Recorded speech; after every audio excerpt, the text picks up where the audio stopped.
time to chill and keep.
Alright, hello friends. Hello, hello. Been a while. How's it going?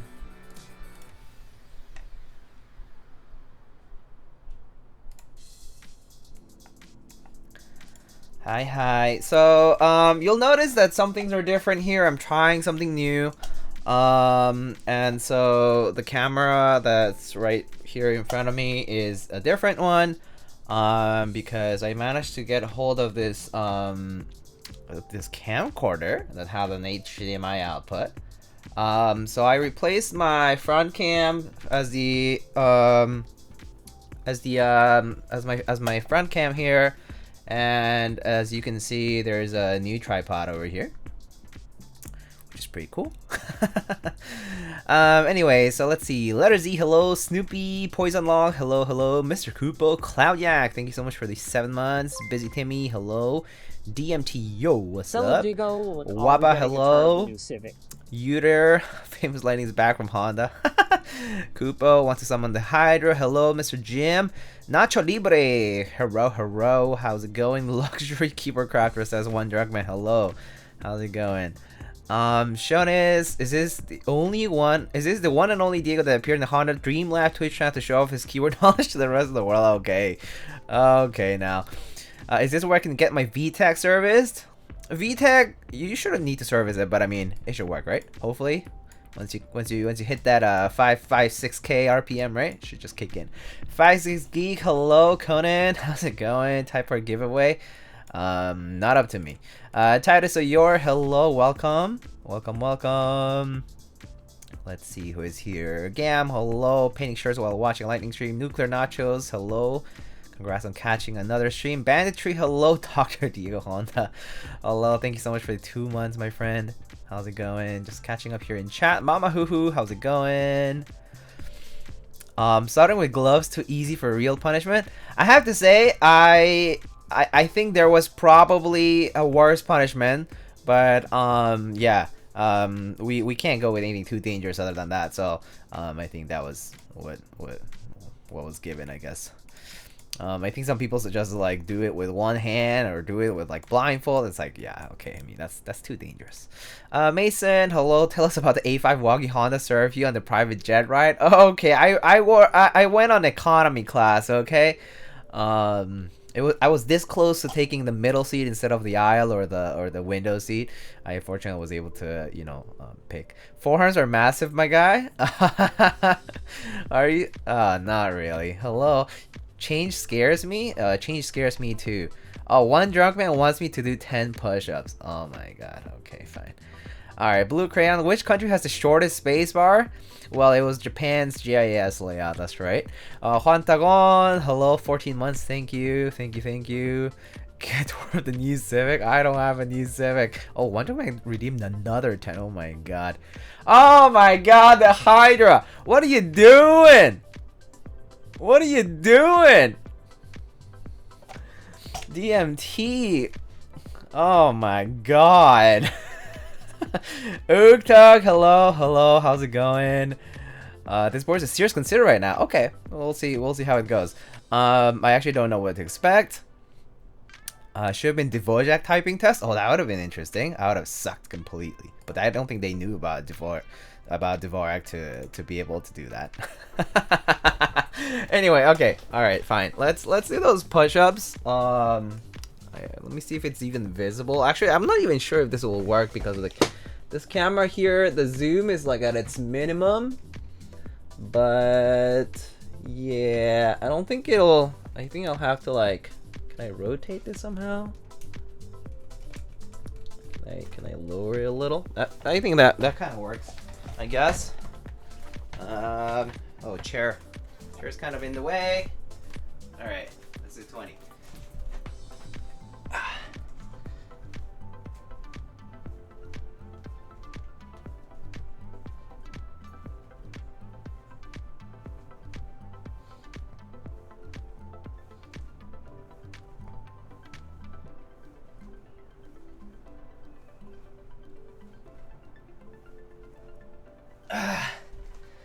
And that's 20. Whew. Wow, wee wah. Alright.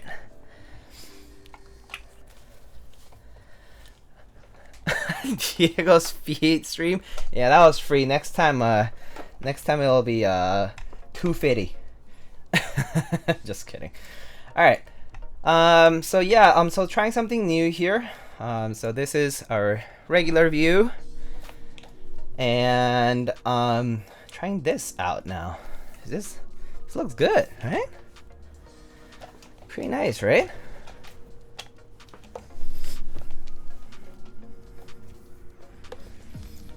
So I don't know what you guys prefer, but this is just another angle here to show a bit more setup, but not a big deal, I think.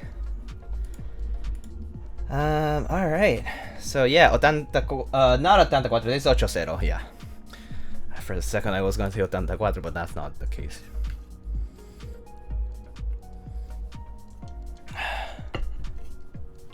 I can see your artisan collection better. I approve. Okay, that's good. All right. Well, we'll be using that view every so often, I guess. All right. So let's get started. Well, let's recap first of all. Okay, so let's just recap. So last week, I was away. I was in Burbank, California. I was out there to shoot the Honda Dream Lab stream, which was pretty fun. It was I would consider it a success. It was a lot of fun.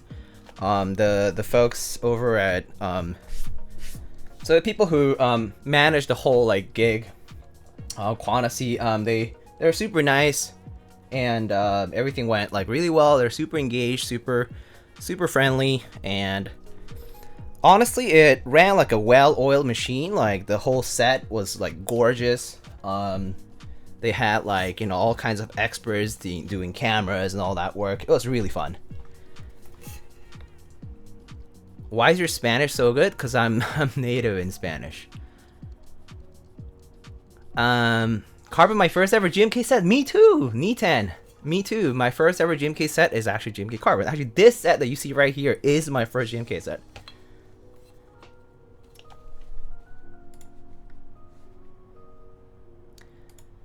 What's this horizontal gray thing with a knot right behind left from your keyboard? Oh, this over here is my amplifier. This is my amp for headphones. Right now, no headphones are connected, but it's for my headphones and also for my speakers. If I turn this up, like you'll hear double. But yeah, it's my amplifier. It's a Sheet Lure 2, and the one next to it is the DAC, which is the Bifrost, the first generation Bifrost. But yeah, it was a fun collab. Mono-K and Space Cables really came through with helping out with parts. It was really fun. The whole process was very quick, at least in the sense that we were just really fighting against time. Like, you know, as you might have known, like late January was Chinese New Year, and so like with that in the way, and along with just like delays and things like that, it was we were racing against time, and but it all worked out fortunately, right? So that was good.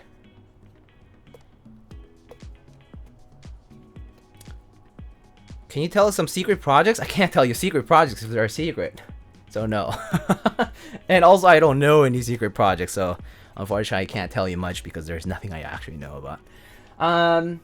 So anyway, so that was really fun. It was just like a quick in and out kind of thing. Like I just went there and then, you know, shot the stream, came back. People were really nice. I met up, I mean, you know, like during the stream, the host was super nice, super professional. His name is Utel Wallace, and I think he also does this like other gig called Network, which I think has to do with like clothing and fashion and that kind of stuff. But anyway, super nice dude. Super friendly, an amazing host. I think like the host job itself was what really carried the stream forward, and so like despite me having things to say, and so that was pretty fun. That was pretty nice. What happened to the Honda keyboard? The keyboard stayed there, so the keyboard stayed with the client, Honda in this case, so they'll be having it. So they're keeping it.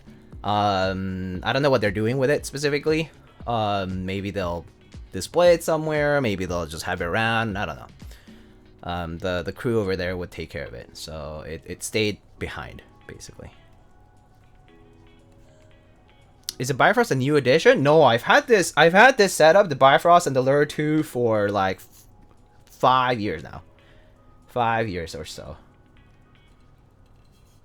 5.5 maybe? Yeah, I've had it for a while. Logix, hello, how's it going? Teja was your big supporter? Yeah, so I just really want to thank everybody. Like, I already posted this on Discord, but like really, everyone came through. Like, I saw Alex there, I saw Teja, you know, like I saw all these streamers and content creators, as well as just like folks in the community, like a bunch of the people here in the chat there. It was really nice to see all you guys.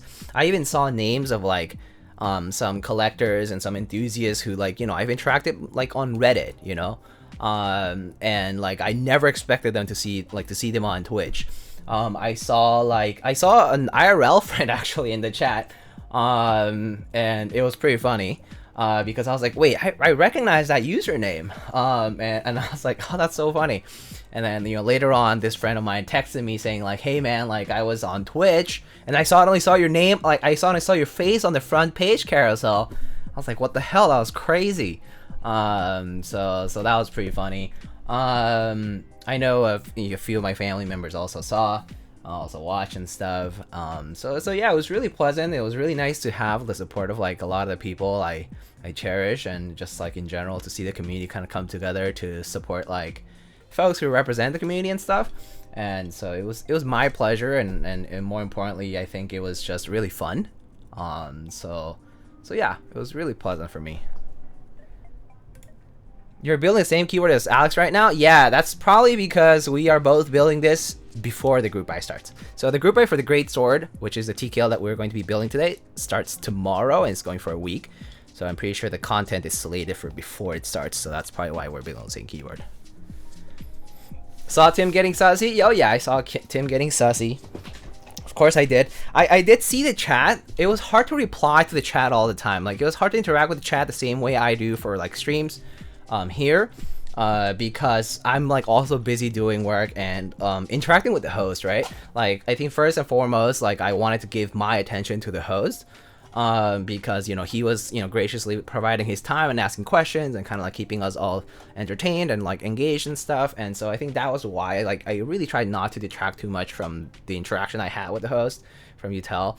And wanting to kind of like I still like was able to see the chat. The chat was like on the screen, but it was a little harder to see actually. Like, it's not like in front of me, right in front of me, so it was a little bit more difficult to interact with the chat. But it was still there. Like, I could see the chat, like, on the side of my vision. Haunted Dream last stream was dope. Thank you, Fuzzinator. Appreciate it. Titus Yor, thank you so much. Appreciate it. Tasha Tice. Oh yeah. Aetherak, hello, 13 months. Thank you so much. It seemed like chat was quite a ways away too, which would make it hard. Yeah, it was a little bit away. Like, I had to kind of like lean forward to like read everything because the text was a little bit small. So yeah. All right, let's get started though. So today's build is going to be this board called the Great Sword. It's by this studio named Zero G. I believe they're located in China. And so yeah, and so it comes in this quite massive box. It has these like two covers and like this silver kind of like foil, like kind of like wrapping. I think it has a label out here. The label got ripped a little bit, but as you can see, it comes the one I got here is in the Frost colorway. I got a couple plates, FR4 and PC, and wing keyless. So the Great Sword, pretty nice. Got a question for you, Diego. Stainless steel versus brass. Wait, do you hear a difference? Oof. I don't know the answer to that actually, Thorek. I think there could be a difference, but I don't know if I could hear it just because it's not all the time that I have two identical stainless steel and brass weights, right? Like for the same keyboard. So the A/B comparison is kind of difficult. Like if you have a board that has a stainless steel weight, but you have a different keyboard, different design that has a brass weight, right? It's hard to compare those two because they're basically different on the interior. So, but if I had like the same exact, you know, keyboard with two different weights, then of two different materials, then you could compare A and B, but it's a little bit difficult.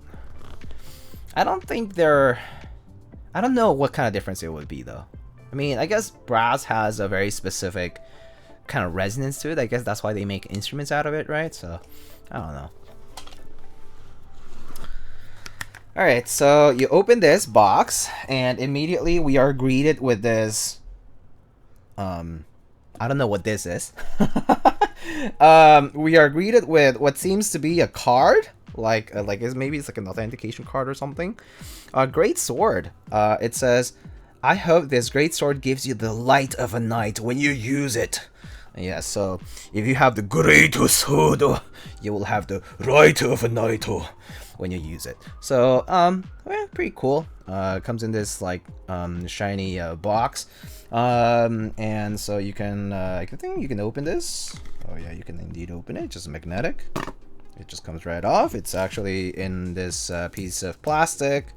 It just seems to be like a sheet of aluminum, from what I can see here, that's engraved. So, pretty neat. If you have this keyboard, you will have the right of a night. So, very cool, but let's just put this back. Alright, so... Okay. So, you can just close this up. Oh wait, I think I got that wrong. I think you are supposed to slot this in. Are you? Are you supposed to slot this in? Yeah, you're supposed to slot this in this way, and boom, close it. Alright. I am the bone of my sword. Unlimited blade works. Yeah, anyway. So, you can take this off, and you will be... Next, you'll find a box. I think this probably has all the accessories. Is this Monster Hunter related? I don't know if it's Monhan related specifically. I don't think it's specifically themed after Monhan. But I guess if you want to think of it that way, maybe it's fine. Okay, so yeah, a bunch of accessories here. There's actually a ton of stuff here. Let's see what we have. So we have our daughter board and GST connection. We have our little gasket socks. I haven't had one of these in a bit, but we have our little gasket socks. Oh, I guess the kind of similar to the Sonnet. I guess the Sonnet has the isolation top thing, right? Anyway, so we have our little gasket socks. I don't know what this is. Oh, is this a card stand? Looks like we have a stand. Wait, is it a stand?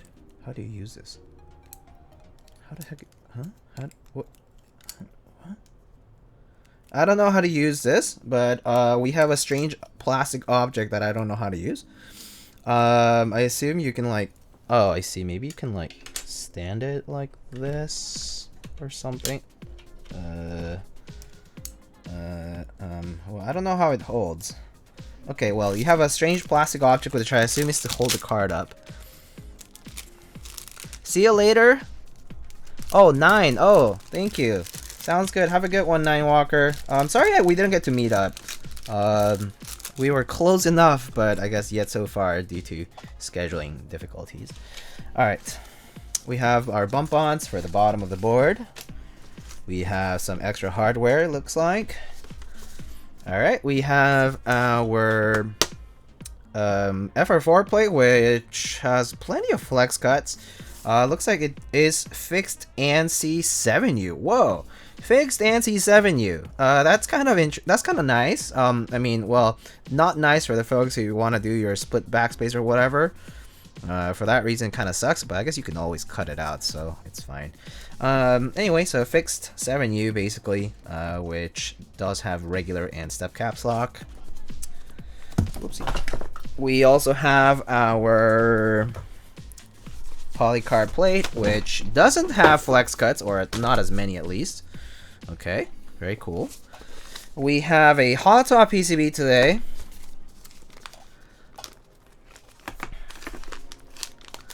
It's just a very wee board, and I look forward to the FOMA sound tests at the end.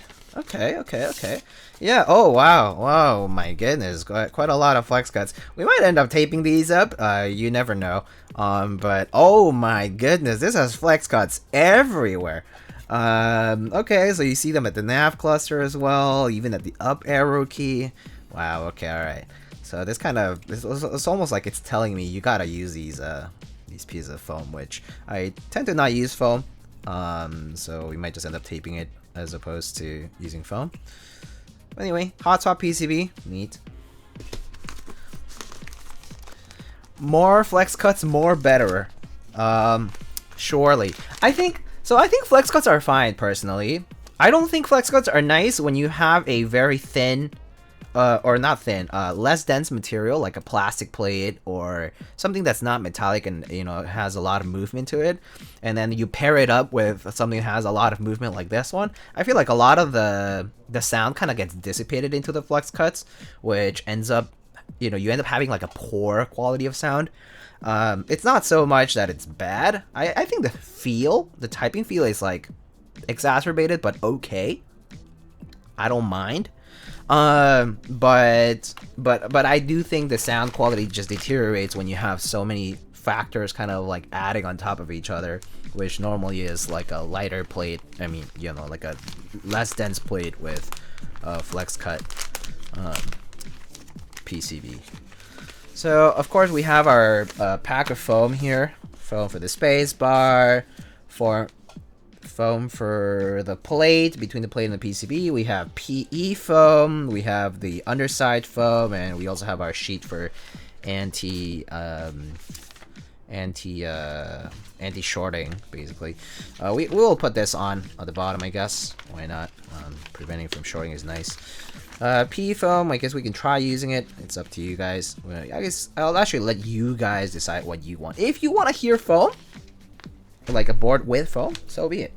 I'm okay with that. I'll be building it today, basically like a la carte, where the order is yours.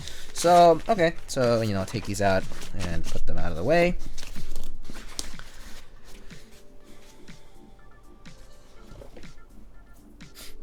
All right, so 0G comes with this microfiber cloth, and looks like we have an E-white colorway today, which I think is called Frost or something like that for them. Very neat. All right. So, all right. So there's the board. It says "Great Soda" and on the weight, as you would expect. And it has this big Great Sword engraving. And so there are some changes that are going to happen from here. This is a prototype to the actual unit. They did announce some changes over on the Click-Clack.io Discord, if I recall correctly. And here's the bottom. The bottom just has the 0G logo engraved onto it. Quite simple. It'll just have the bump-ons over here. But actually, yeah, let me see. Like, there was a document that I was sent, like regarding some of the changes. So let's see. Oh yes, here it is. So some changes. They're basically going to do a through weight. So what they're gonna do is, you know, this is gonna still be the same weight, but instead below it, it's gonna have a through weight that shows this logo as part of the weight. The 0G logo, so it's going to be a through weight, so a little extra weight basically, and then, you know, PCB compatibility, that's going to be all good. And then I believe they're just going to be improving their quality of their coating and stuff. So that's the only thing that they're going to be working on, like basically having a good production run is basically what they're trying to promise. But, you know, looks good. So it'll be heavier. I mean, I would say very minor. Like, you know, it's only this part, and it's like, you know, like this thin, this thick, I guess.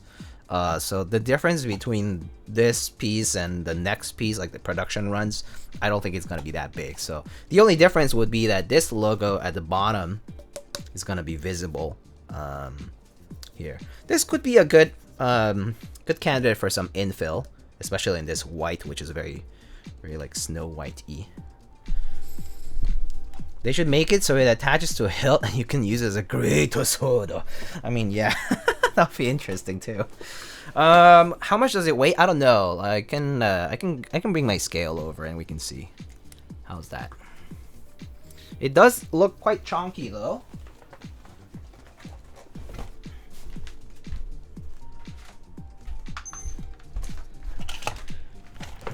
Alright, so let's zero out our scale first. And let's weigh it. Just the board itself. It weighs, okay, well you can't see, oh there. 5 pounds and 6.4 ounces, so that's decently heavy. That's 2.5 kilograms, 2.4 kilograms, 2.5 kilograms. Probably built, this is closer to 3 kilograms, which is quite heavy. So yeah, pretty chunky board, I think. So yeah. All right, very nice. 2.4 kilograms unbuilt is quite heavy, that's for sure. At least I think so. I don't know. Some people are very specific about how heavy their keyboard should be. So I personally don't really mind too much if it's 2 kilograms or 2.5 or less. But all right. So how does this work? Interesting. So it's completely seamless. That's an interesting way of putting this together. From what I can see, it's these bolts that are screwing the top and the bottom piece, and these bolts are the ones that are screwing the weight to the bottom piece. So let's actually just open it up for fun. I want to look at what I want to see what it looks like. I think this is too big. All right. Why does this look like a cyberboard? Cyberboard is a lot more aggressive, but I can see where you're coming from. Do you have GMK Civilizations? I do not have GMK Civilizations.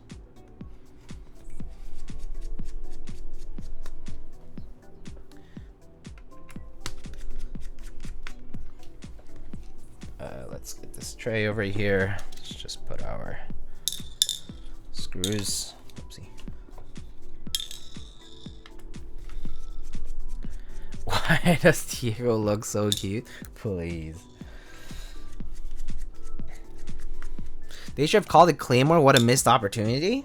That could have been an interesting name, but you can't do Claymore, so maybe Great Sword kind of works out for them because it's like a 2-word thing, and you can do this.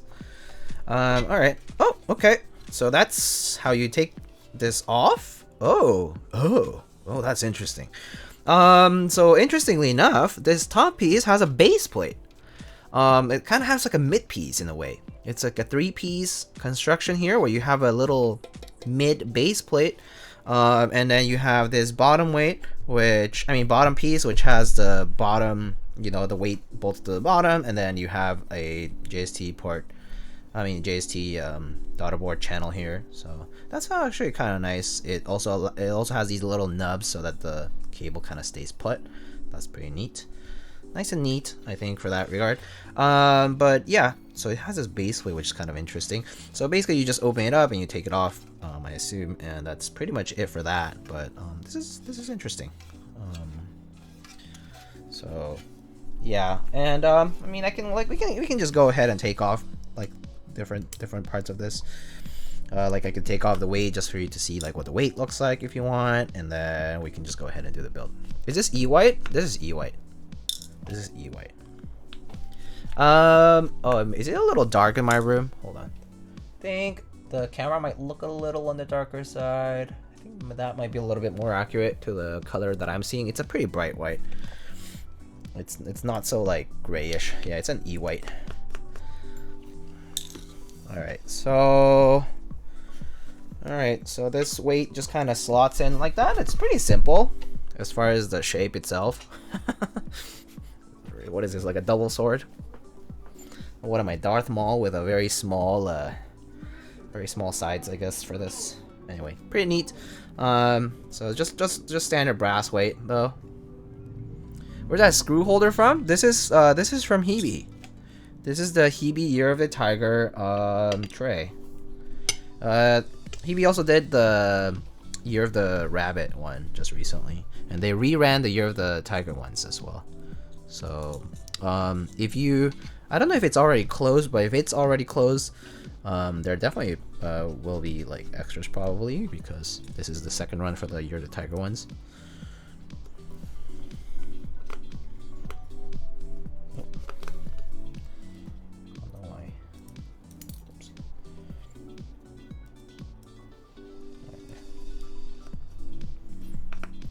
these lengths different? 3. Oh, Mr. Poner, how's it going? How are you, dude? Thank you so much for the 37. 37! Holy moly, that's over 2.5 years now. Crazy. Alright, so weight is bolted down. Do you guys want me to like just undo this bottom piece portion? I mean, I can do that. Let's let me undo the middle piece. Alright, so the mid piece here uses a slightly different screw size, which we can just undo. Also, you look like Diego from Lightning Keywords Today, TBH. Oh, do I? Damn. I heard that guy is kind of cool. That Diego from Lightning Keywords guy. True. Anyway, Tornado, how's it going? It's been a while, hasn't it? I was just thinking that I wish the Portico had a soldered PCB. Oh, does it only hot swap? I guess considering that it's like this entry level sort of thing, maybe that kind of makes sense, huh? Oh, Joran, hello. He looks just like that hunk from Hana Dream Lab. He is the world's largest Spectrum internet fan. Oh my god, I hate it. I hate it already. Alright, so this mid piece just kind of comes off like that. Oh, it's thicker than I thought. So it actually is kind of like an actual tray, which is interesting.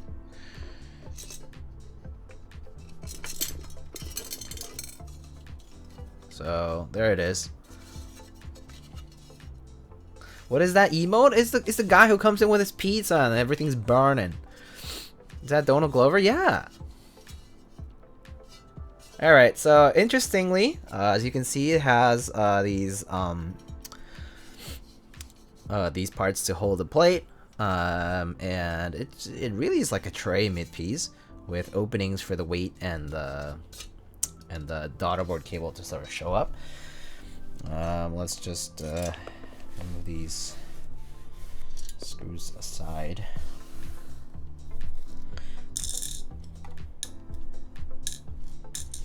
And then the top piece, pretty simple, just kind of enclosure around the entire board.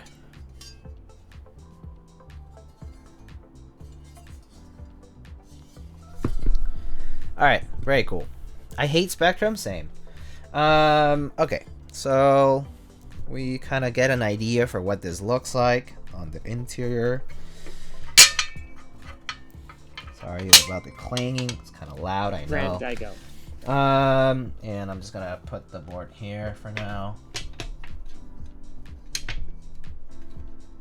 Oh, so you should just pass this through.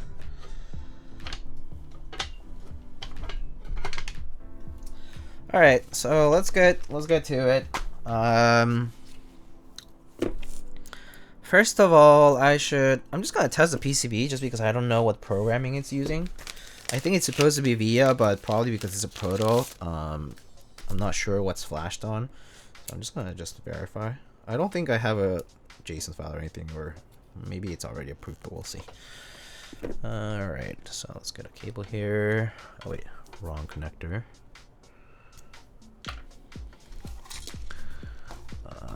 USB-C. Wonder if you gotta place the screws in for the bottom before you screw them, or you can pass to the PCB.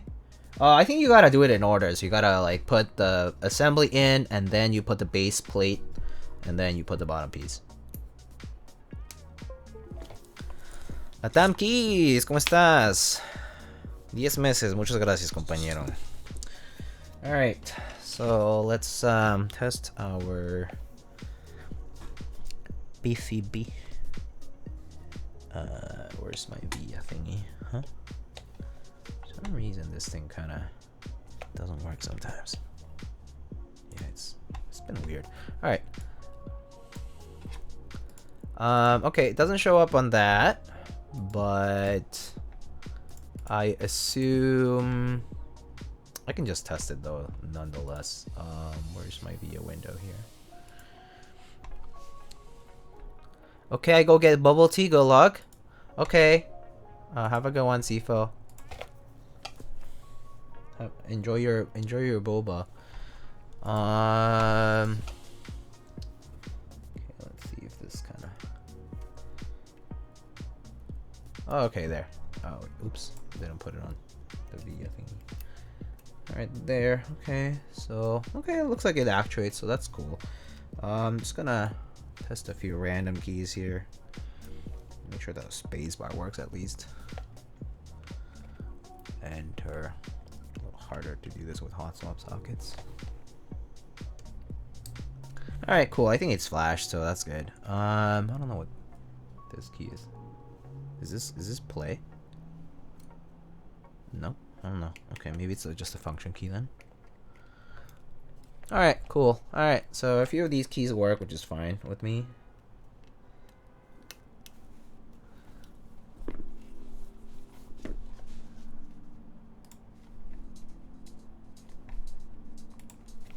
From this angle, it looks like you're really bending the PCB. Oh, probably because it has all these flex cuts, eh? All right, just send it. All right, let's go. All right, so we're good. So let's get some stabs. I have some cherry stabs over here. Why are flex cuts so popular right now? Just a trend, probably.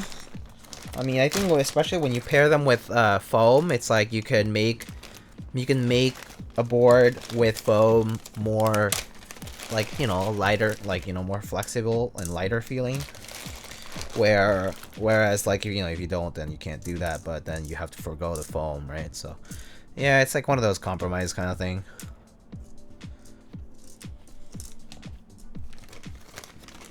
It's just a thing. Keyboards as soft as the wall in the Good Burger Asylum. Have you seen those guns? He is banging the PC. My man is ripped. Okay.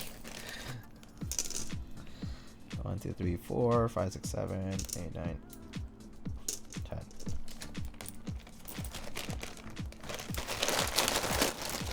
And then need a 7U.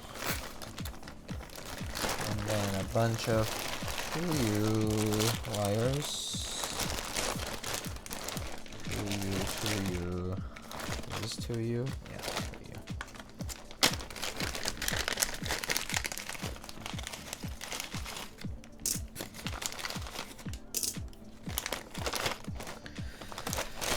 Dio can squat at least 500? No, no chance. No chance. No chance. That's so much. No chance I can squat that much. Alright. Yoked? Nah. Nah. Honestly, no. I don't even know what my PR for squats are anymore. Haven't been to the gym in a while. Properly, at least.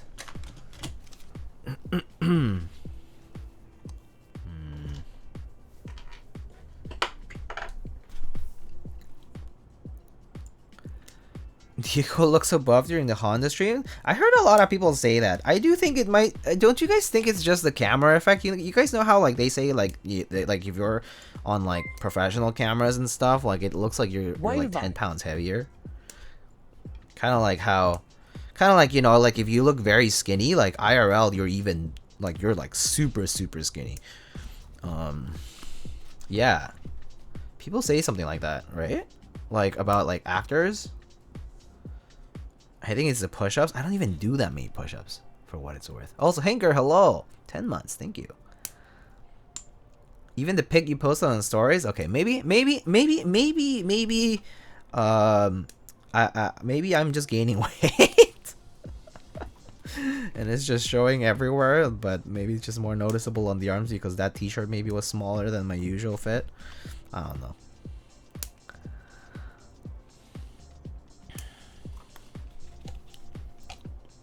All that good food you be eating? Yeah.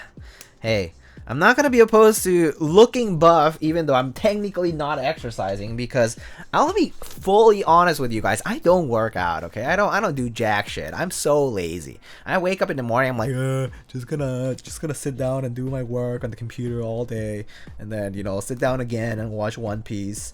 And like I'm a lazy bastard. I do not work out, and it's such a shame. I mean, I honestly should, but I just have been very lazy as of the past few years. So I haven't really been consistent about working out. So if I look good despite that, hell yeah. But they say that weight control and all these things are 65% of it is your diet. So I guess my diet is not terrible. I do try to avoid a lot of pure sugars, and I do try to not eat too much fat or salty foods and stuff like that. So I guess there's that. IDK. As long as you're okay with it. Oh, I'm okay with it. Yeah, I'm okay with it. I'm happy perfectly the way I am. I love myself. Well, actually, I'm not sure if that's entirely true, but I do like how I am.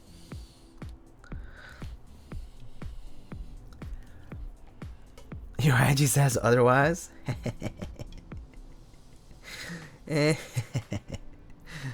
Getting all the muscle mass, moving all his keyboards are okay. Actually, there is a point to be made about that regarding moving keyboards around. So when I receive keyboards, I do often receive them at alternate addresses. Like I don't receive them always at my residence / in this place where I build them. So oftentimes I do have to lift keyboards and carry them down to the subway and bring them up in the subway and then walk like 5-6 blocks to get home with a heavy 10-pound box, or maybe 2 of those.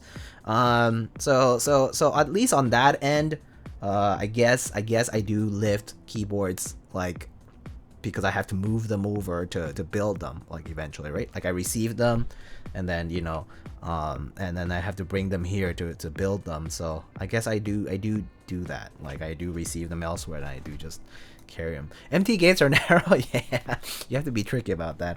You just have to like lift them up above the turnstile, right? So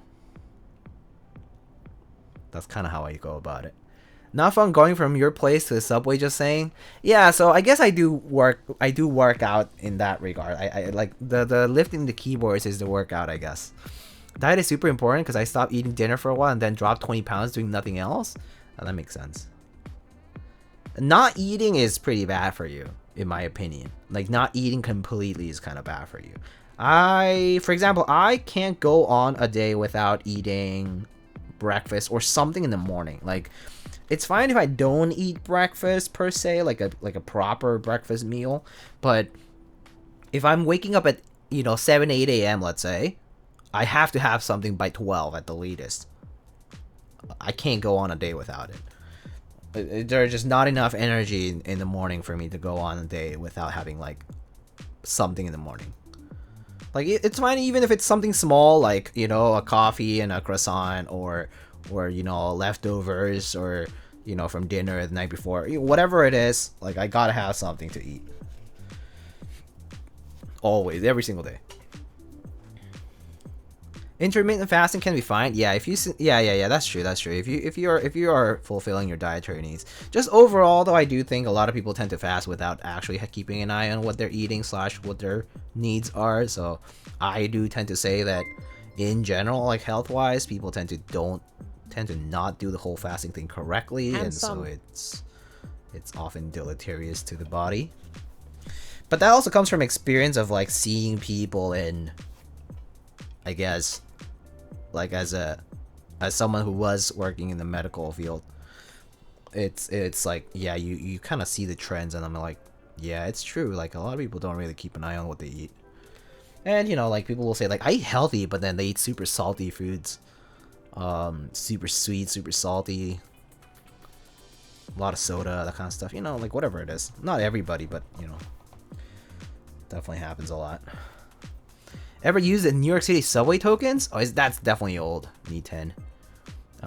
Subway tokens are definitely old now. Now everything's like Omni, which is like the credit card tap to pay one. Or I guess there's still MetroCard. Technically, you can still use a MetroCard. So yeah. In my case, I just tap to pay to go into the subway though.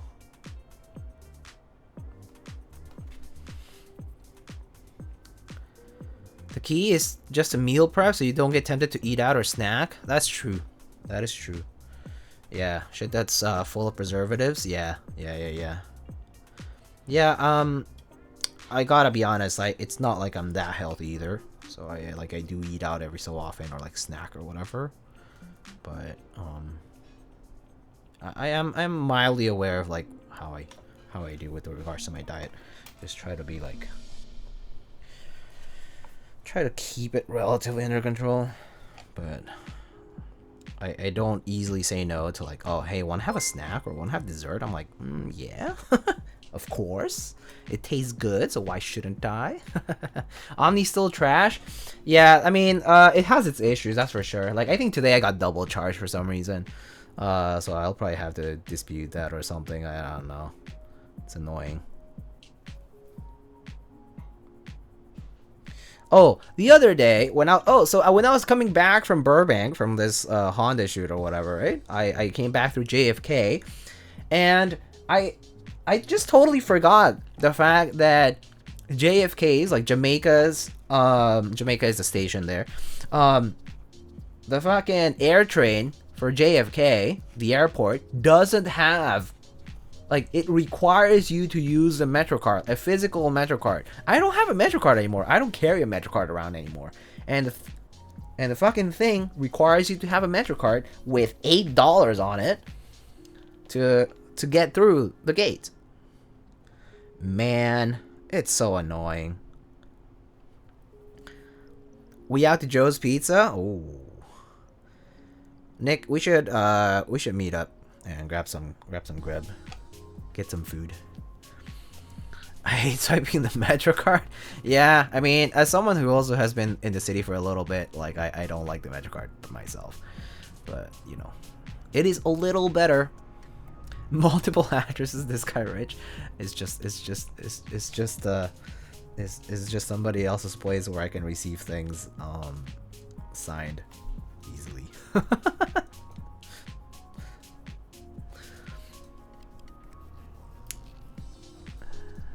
Let's see. Nick, anyway, thank you for the sub. Captain Schwa, thank you so much for the sub.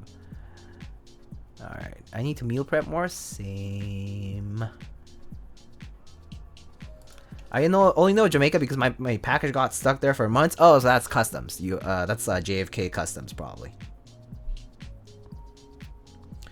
We should, since I sadly missed Coat. Yeah, dude, you missed out on Coat. Oh man, we were so sad about that. Oh gosh. We're like, man, this guy just missed it completely. Sag. It's okay. Next time, though, it'll happen. Even if it's not Code, it might be something else. We'll definitely grab some food, though. Vinny, hello. How's it going? Cathedral Parkway yelled at me every time I broke the magnetic stripe of the MetroCard. Goodness. Wait, it's not that hard to... I mean, it's not that easy to break the stripe, the magnetic stripe, but I guess... yeah, I mean, I guess if you keep swiping it, eventually they do break, but yeah. Yeah, no, I certainly do not miss using the MetroCard. That's like, for sure. Just not my thing.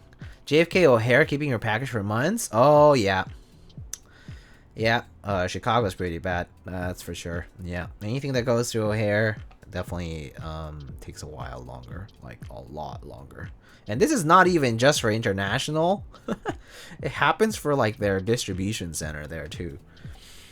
Not pleasant.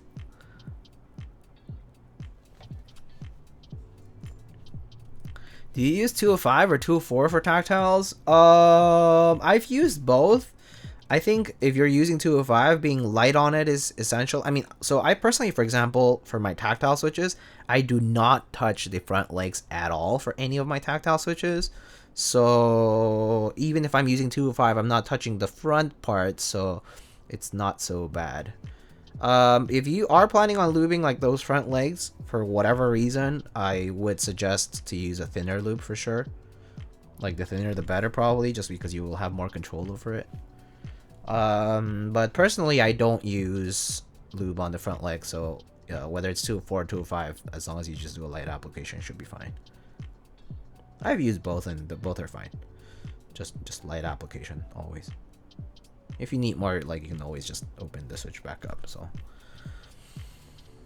O'Hare probably the worst. I would say O'Hare definitely, at least for the record, has worse male related outcomes that I've seen / heard from people compared to other airports. I think being good. Just finished up building the Ocho Cuatro is fantastic. Oh, already. Oh, nice.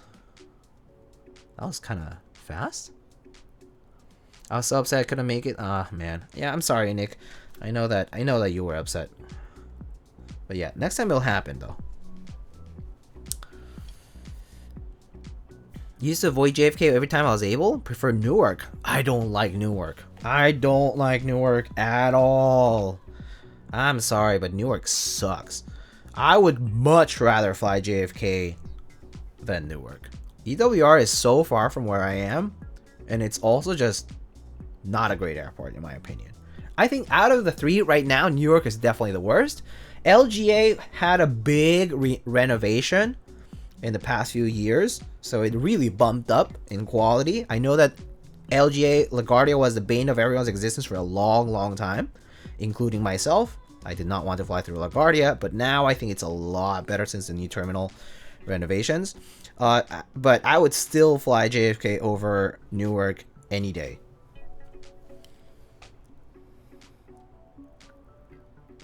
So in tactile stems, you just do walls and not the legs? Yeah, pretty much. I never do the legs. I don't enjoy messing with the tactility of the switch as it is. Because applying lube to the front legs basically mess with the tactility, and there's a bit of variance to it. Like if you apply the lube slightly more like thinly compared to other switches, like you'll just have variation between the switches. Tactility specifically, so like it actually affects how you feel, so I don't like it. Like if it's like, you know, if it doesn't have any lube at all, like I'll just leave it like that.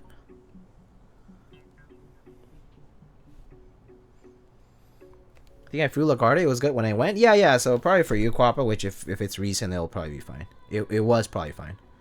LaGuardia is a lot better now. I live in between New York and Boston. If you can choose Logan, I'll always choose Logan.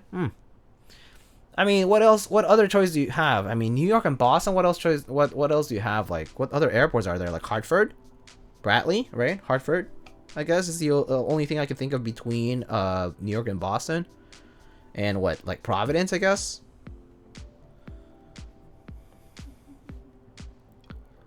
This soccer Lube is making me hungry. I'll go eat a cookie. Nice, enjoy. Listen, man, if you want a smooth bump, buy an HKB, them's the brakes. Oh, that's true. That's true. I do. I will say Topre is great. I mean, I like Topre for many reasons, but I do suggest people to try it at least. It really, yeah, it is a membrane, like a rubber dome kind of experience, I know. But it is nice and consistent. It's pretty nice. I like it. Especially after you lube. I mean, the stock really not great, but I think nowadays the HKB comes in really nice stock anyway, so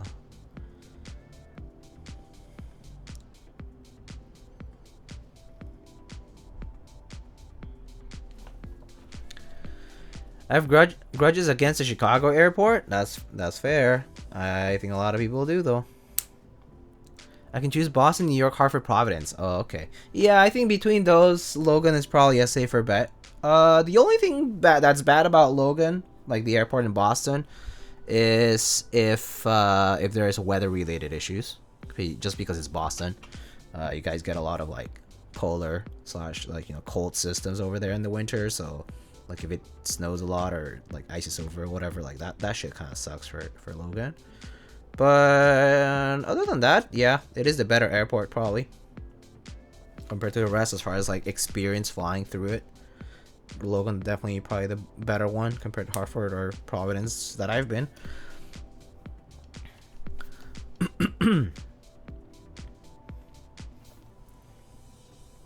HKB with 6U, yeah, HKB with 6U pretty nice. I mean, Toprit HKB 6U is pretty nice. I think for MX, I'm not I can't say I'm a huge fan of HKB with 6U yet, just because at least for MX based 6U design, I feel like the way you would assemble the keyboard isn't quite like ideal, and I feel like 6U HKB might not sound great compared to like 7U. I feel like a lot of our keyboard designs are optimized for 7U in a way that like when you do the 6U and the thing just kind of shifts over to the left, like like the spacebar might not sound particularly good. But that said, and also there's a compatibility issue with 6U and MX, right? It's like you gotta have a 6U spacebar with I think centered stem, right? So which is kind of annoying. I think that's another thing that's kind of annoying about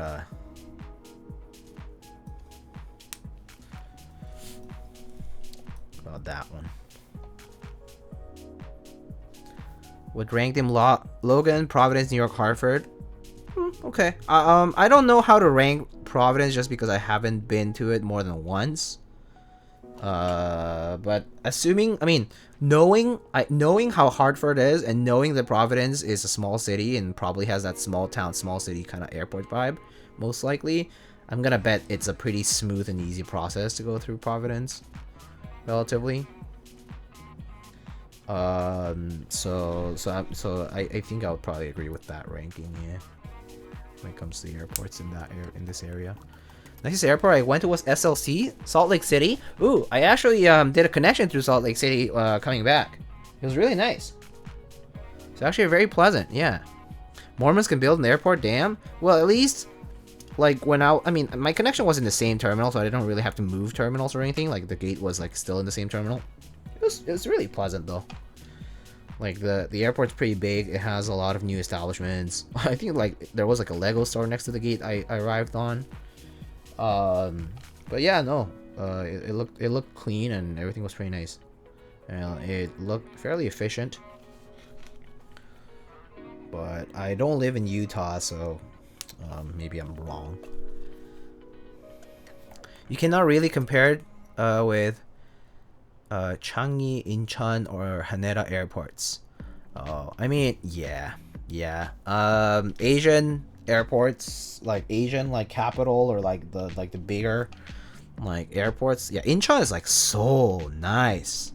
Yeah, no, that's true. That is true. Yeah, it's hard to compare to those. That is true. I don't know about the other two because I haven't been. But I can. If Incheon's that way and other places kind of assimilate a lot of these things, then I could assume that it's probably very nice.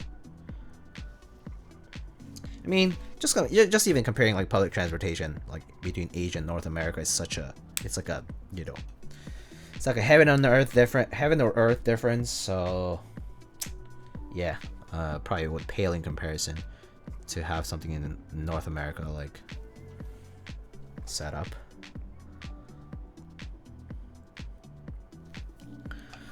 CDG's in the renewal for the Olympics. That's Charles de Gaulle, right?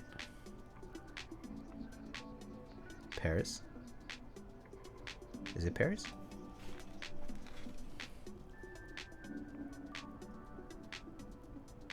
Middle Eastern airports are crazy? Maybe because they're just new. I mean, I guess also Middle East. The money flows for the big oilers, literally. You gotta think it helps that they were all built within the last 50 years when most U.S. airports were made in early 1900s. Yeah, that's true. That is true. The advent of airports being at a different time, like much later on, definitely helps based on both planning, innovation, and all that. Yeah, management. and then obviously renovating over time. In the Middle East, Doha Airport is the best. Dubai looks like a supermarket. Huh. Interesting. So well traveled, Mama Hoo Hoo. So well traveled. I am not a very well traveled person, unfortunately. Countries I've been to, I mean, I grew up in Mexico, so Mexico, US, Canada, Korea, Malaysia, and that's it. That's it. I have not been to Japan. I have not been to Europe at all. I have not been to most parts of Asia. I have not been to South America. I have not been to Central America. I certainly have not been to the Southern Hemispheres, Australia, and other places. I definitely would love to. But yeah, not a very well-traveled person myself. Or at least so far. Haven't had the opportunity yet. Would love to though, hopefully, in the near future or in the years to come. Alright folks, so we need to decide something. We need to decide whether we're going to use foam today. And I did say earlier that I'm going to let the chat choose, so to speak. So the first thing that we need to think about is whether we're going to use the PE foam. Another thing that we need to think about is whether we're going to use a plate foam. I think those are the two more important ones right now. So I am gonna say, I'm gonna do a poll, right? So foam. You can vote, I guess. This would be PE only, plate only, PE plus plate, and then no foam, right? I think those are the options. It's hard to remove them, though. All right, y'all can vote. I don't know if you want foam, so let you guys decide. Hi, Dad. Hello, Mr. Tim Keyless. Hi, Tim. How's it going? How are you doing, man? I saw you at the Dreamlab stream chat. I saw you being sussy, instigating things. How many times did I catch you off guard? Not too many because I wasn't looking at the screen as much, but I did see the host laugh a little bit when he was reading the stuff in the chat. The Dreamlab stream was fire. Oh, thank you, Wolf Toasty. I misclicked. Are you? Oh, I see. Wow, I guess no foam is gonna be the way to go, huh? Okay, that's fine with me. Also, Tim, why is Twitch telling me that you are banned in Alex's channel? Are you actually?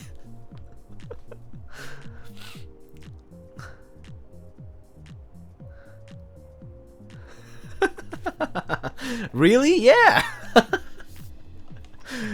My crowning achievement was getting him to say still faster than Huru. Oh yeah, I saw that. He's like, I don't know who Huru is, but still faster than Huru. Oh man. Speaking of Dr. Huru, how's he doing? I guess he's just been busy. We're talking about Alex Otos, right? Yeah, Alex Otos, yeah. It says you're banned in Alex Otos. I can chat in there? Oh, maybe you were banned at some point previously in time? I don't know. Weird. Okay, no foam it is. Alright, no foam.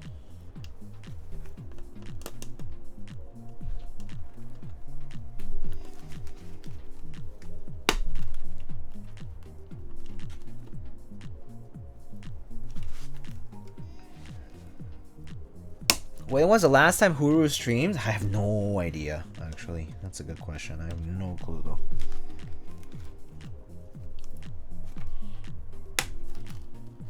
It's been a long time, that's for sure.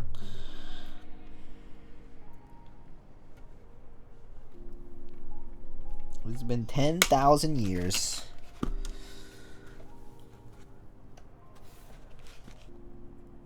I got baited? What do you mean? Look.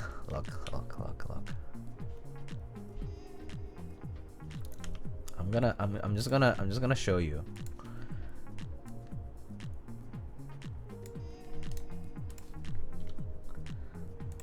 Just so you know.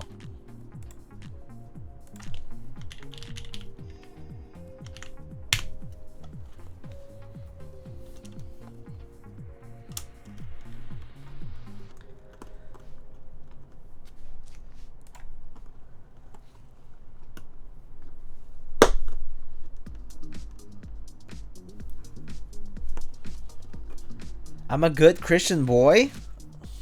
Wait, so are you a cool Korean Christian boy? Because you have to choose two. So if you're so which one do you abandon? Do you abandon the coolness or do you abandon the Koreanness? I can see it too. Yeah. Of course you can see it.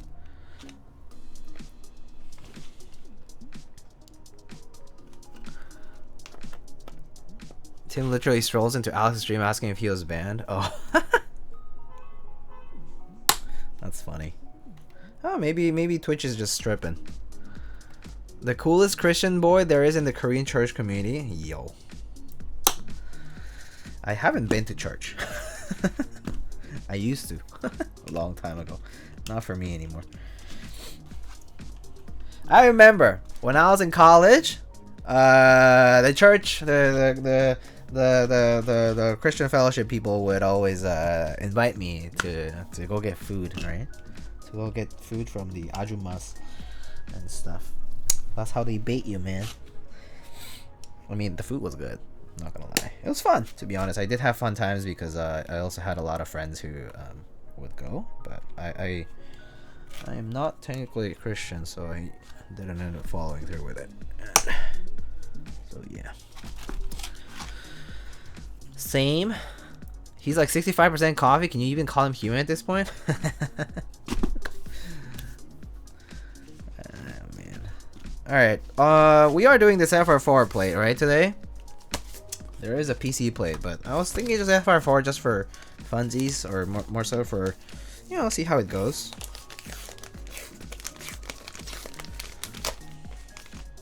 I don't know if people have built it with FR4 yet. Honestly didn't really check what other people built with, but I figured it would be fine. So I'm gonna do FR4 today.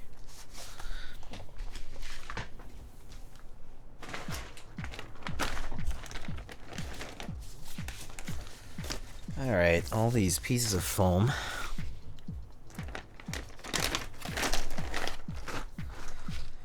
Alright, so time to put switches on, I guess.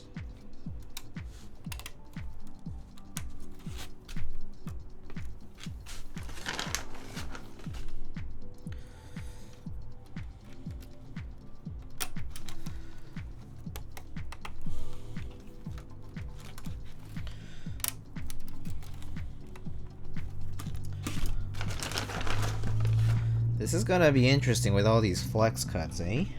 Maybe like the Mr. Suit that I built a long time ago with no foam. Some people liked it, some people really didn't like it because, you know, the Mr. Suit had that very particular sound to it because of the foam and whatnot.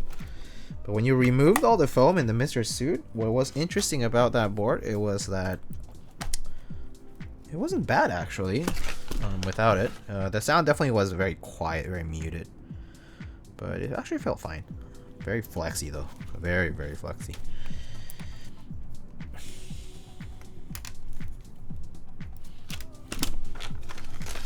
Wonder how damp it's gonna be. I'm assuming quite a bit. Well, we'll see. We'll see. We won't know until we finish doing this, I guess. We'll see.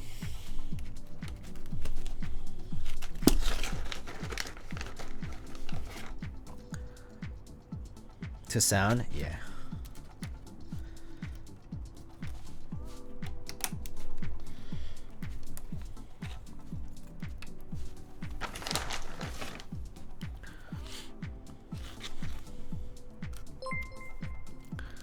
Oh, Rizma.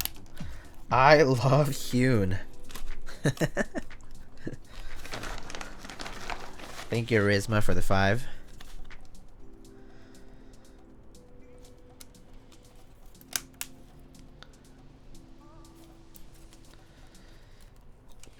Yeah, I know that. I know. We have a big Hune fan club in the server, which I think the fastest likers in the West are Cap, Ankit, and yourself, right?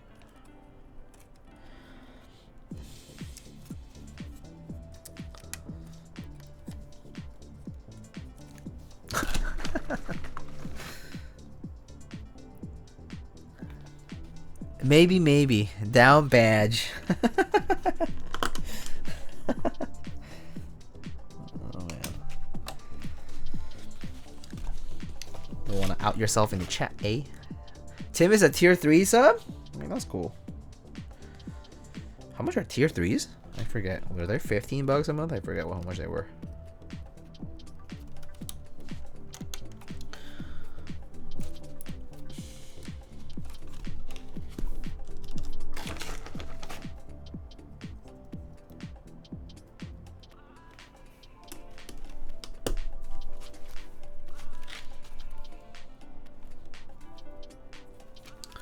Ain't they like 25? Oh damn, that's right. Maybe they are 25, eh? Honestly, I don't have a tier 3, so I don't know anybody with a tier 3 sub, so I don't even know how much it costs. He writes it off as a business expense? Whoa, what kind of business? What kind of business is a business expense for that, huh? Oh, supporting local streamers. Something like that. Just checked, it's 25. Damn, that's a lot of moolah. Tier 3. Tier 3 times 25 times 12. Damn. Business. Yeah, what business you got, eh?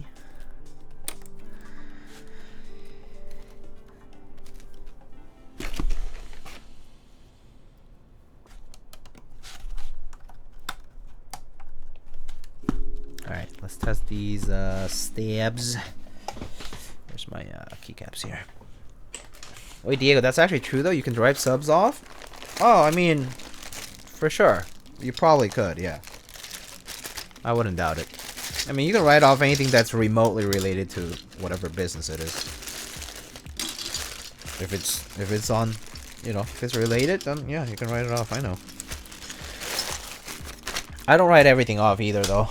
I write off kind of honestly, somewhat. You know, like if it's something that I do use for stream purposes or whatever, like yeah, it gets written off. But a lot of the personal stuff, it's like maybe like half, like percentage-wise, because a lot of this stuff is like stuff that I'm keeping, so it's like not a liability for the business, so to speak.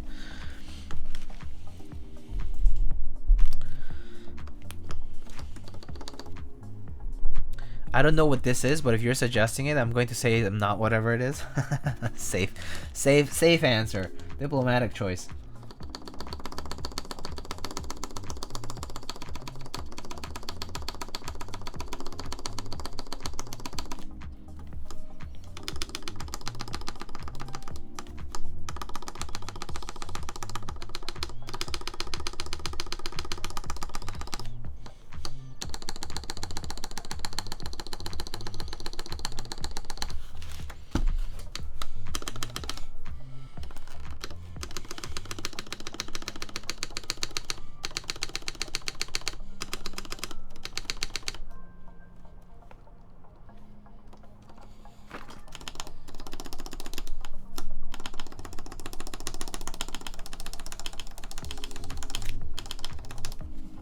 Alright. Seems pretty good. Let's see what the side view looks like, huh? Oh, interesting. Cool. I don't know. You guys like this more? I don't know. We'll just do this for now. You guys can tell me if you have preferences.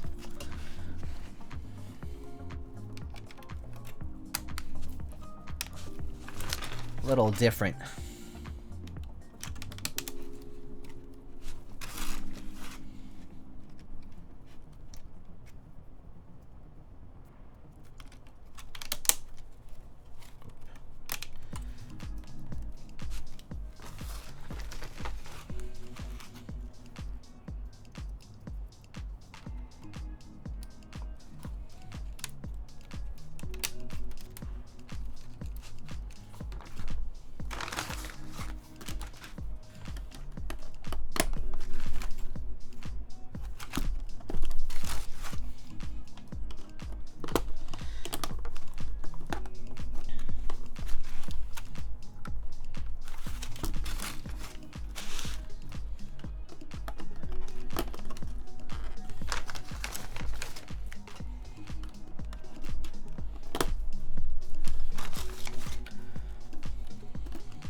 been a while since I've had like a side camera view on the stream. I initially started with one when I was first streaming. I did not have an overhead because I didn't have a C-stand or like a mounting device.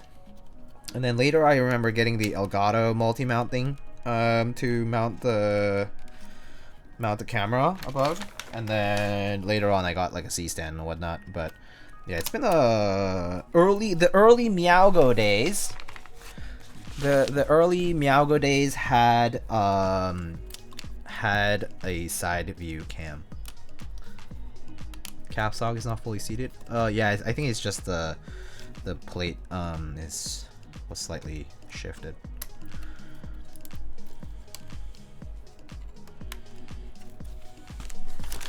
The pre-Lightning keyboards days had a side view. Basically.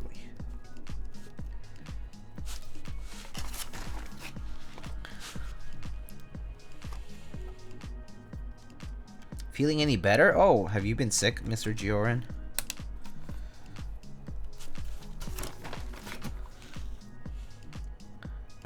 Like this idea we get to see your guns? You don't get to really see much. Just kidding. Not like I even have any to show.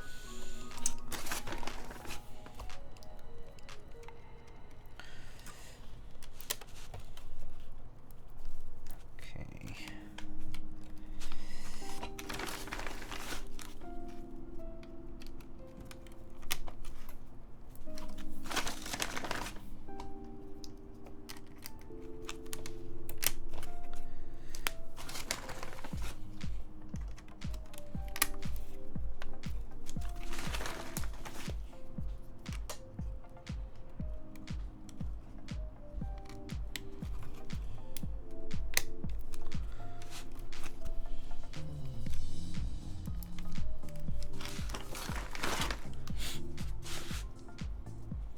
I do like that there's a fixed plate with the hot swap sockets though.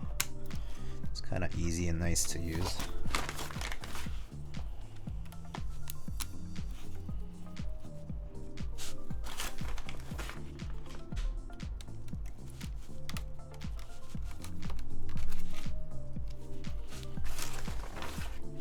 This is a fun angle? Okay, that's good. That's good if you like it. I mean, you can always make give feedback, suggestions, whatever. I don't mind. I mean, it's a trial for today, so maybe I'll keep it like this for a bit. WTF new angle? Oh yeah, hi Drew. Yeah, so yeah, so I got this like camcorder, and so I replaced my front cam for that, which is unfortunately it's a decrease in quality for my front cam, the you know, basically the face cam, but I can use that one for the side view, so nice, right? Hopefully.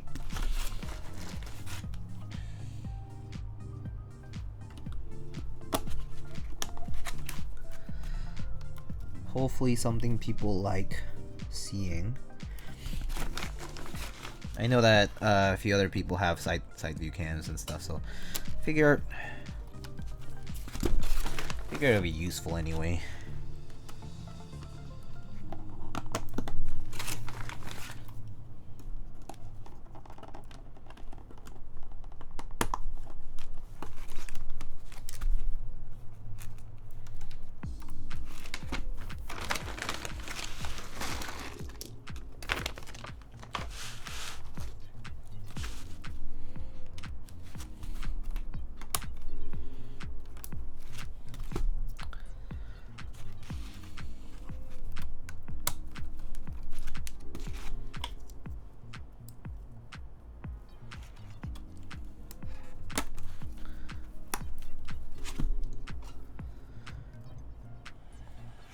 Oh yeah, so anyway, what's up? What's new with you guys? You guys have do anything fun for Valentine's Day? I just cooked.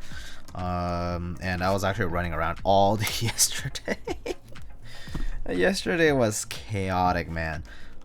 Just had to like run errands and just had a lot going on yesterday. It was I was beaten up. Like at the end of the day, I was just super tired.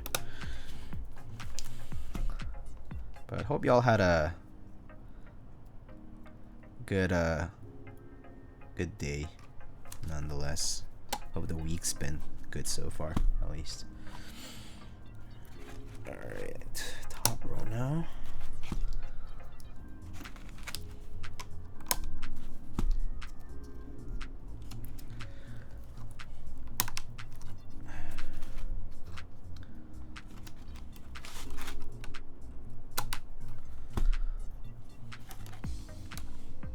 Oh, shoot. There we go.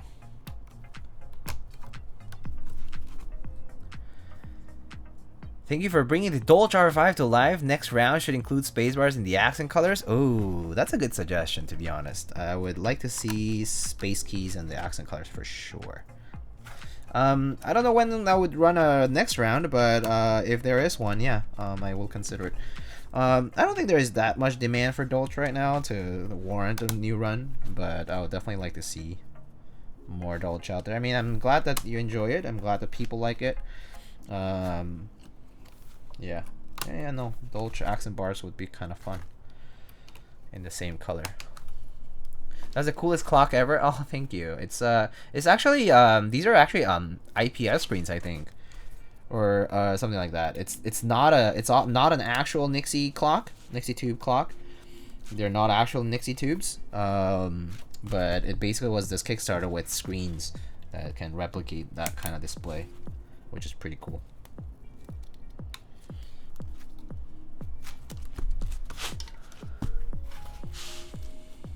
Give Dolce Hongo. Rip, imagine not purchasing Dolce Hongo. Ripperoni pepperoni.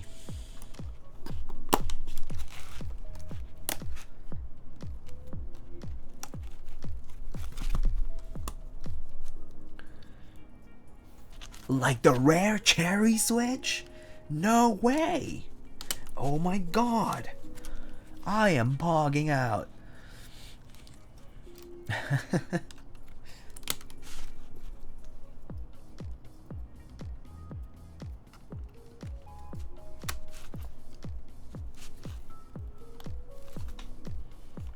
I heard a kid saying that I am pogging out the other day. Really? Yeah, it's kind of weird to hear that in real life. Yeah. Yeah, like you could read it out like from like a comment or whatever, but to hear it, hear someone actually say it is kind of like whoa.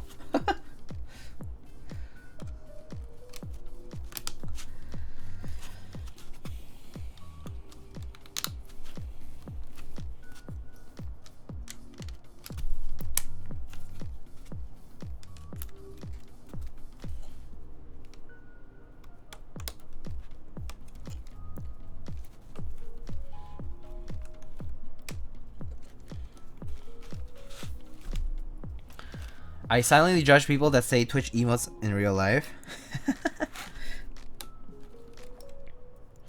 I'm pretty sure I've said pog or poggers before. I think I've definitely said that. I don't know about other stuff though, really.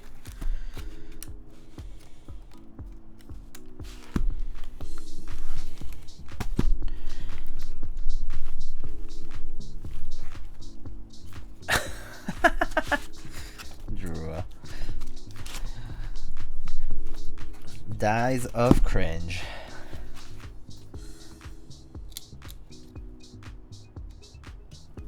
Alright, all the switches are on, so let's just test the functionality here.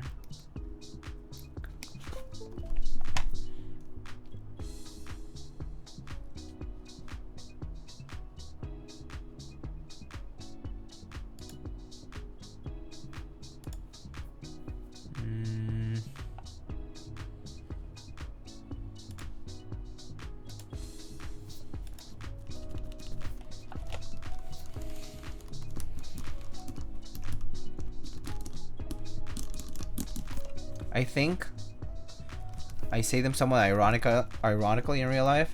Oh.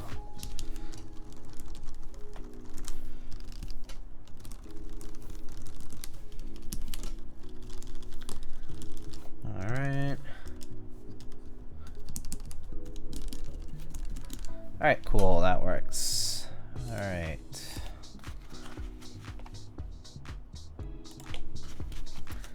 Hi Kim. How's it going? Alright, so this is all done. No foam right now. So let's put this into the build. Maybe without any of the foam, and then we can try, like, you know, with tape or whatever, you know, we can see like flex cuts or, you know, that kind of stuff. Alright, so remove this. Okay, so let's get those gaskets. Where are they? Gaskets. Yo, I came back to new camera review. Oh yes, Nightwalker, hello. Welcome back. Enjoying the mode, Envoy? Oh, nice. I need to build a unit myself. I just need to prep switches and stuff. Nice switches, great taste. Thank you, Gateron. I wouldn't know that you are a fan of the switches.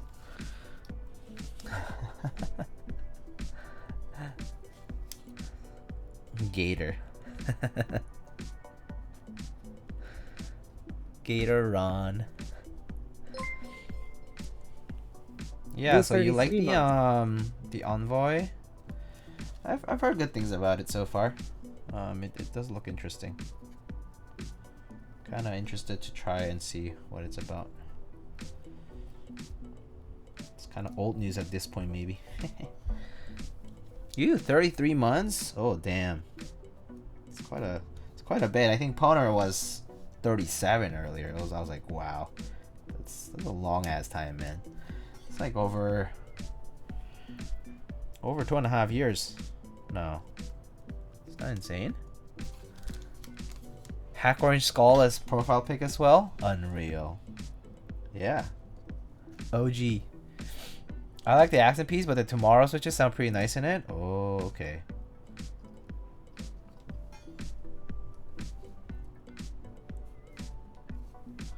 Who do you borrow it from?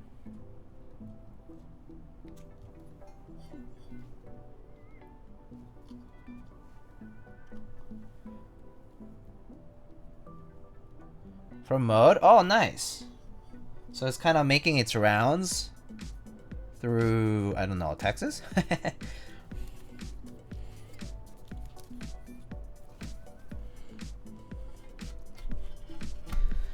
Okay, so we put this in there. So how does this work? Hold on. How do I... Huh? How do I... Okay, I guess I just do this, right, first? And then I just pass the... Huh? So I guess I do this last? So I plug this in first, maybe? I'm like hung up on how to do this. Do I just kind of finagle this into the... Okay, whatever. I'll think about this in just a sec. Let's put the screws on first, I guess. This is what I was wondering, if the screws go through a PCB. Yes, the screws do go through the PCB. The ones that are the ones that bolt the top piece to the bottom piece, those do go through the PCB. Like, the PCB does have holes for it. We shouldn't be hung up on yesterday switches. I come back, Diego is literally Teja type, same stream cam layout. So the reason why I chose my left side is because the lighting is coming from the opposite side, so it works out. If my light were on the left, then I would have put my camera on the right. But the side view wouldn't work very too well if I put the camera on the right side, because the lighting might because it wouldn't bounce the right way, basically. Sure. Where's your record player now? I'm not into records.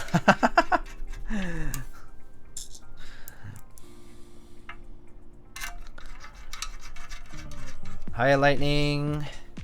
Good job on the Honda stream. Thank you, John Bond. Appreciate it.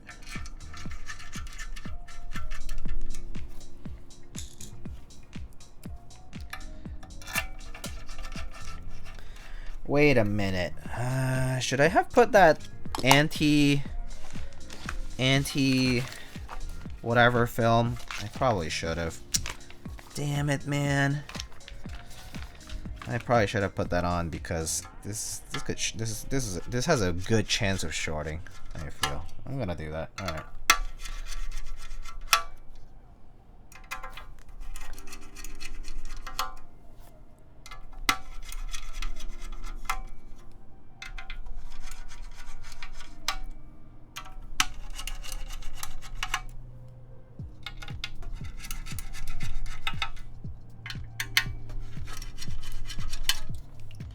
So I wonder what this is gonna sound like without any foam at all, eh? Kind of intrigued by this. Okay.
Good job on the Honda stream. Thanks, Kim. It was fun. It was pretty fun. I had a lot of fun doing that. It was definitely different, and I was definitely nervous too in some ways because it was like my first kind of like, you know, more major public sort of event. But it was fun. I enjoyed it. Had a good time. Alright, so yeah, how does this work, huh? Do I just like, okay, let me see. Do I just kind of take this out of the way first? Bring our weight piece here, the bottom piece, and then sort of finagle my, oh yeah, okay, I think I can just finagle this in. Yeah, okay, I think it'll be fine. We'll see though.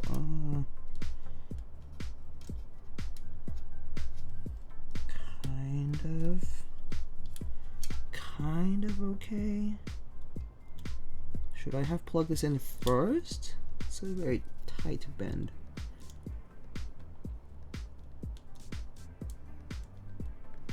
Oh, okay, I think it'll be fine once it just slots right in. Wait, yeah, this is the right orientation, yeah.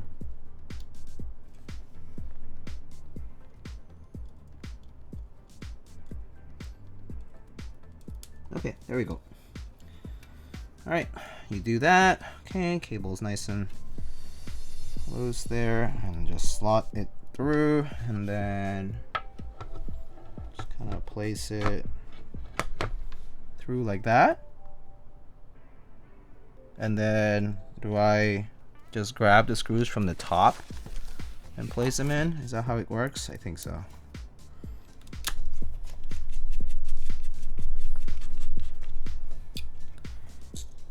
Needs a tweezer. I think I did it. I did it fine. All right.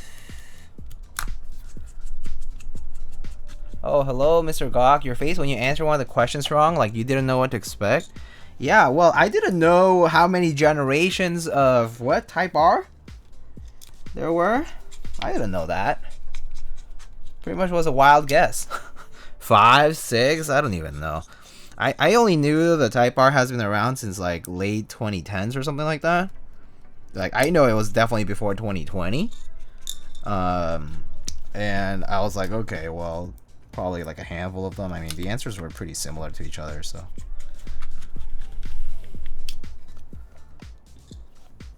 All right.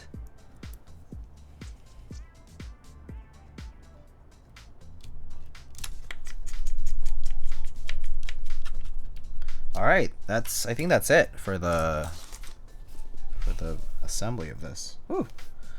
Oh, whoops, something isn't flush here. Something's sticking out. I probably made a mistake. Okay, maybe it's pinching something, so let me double check that.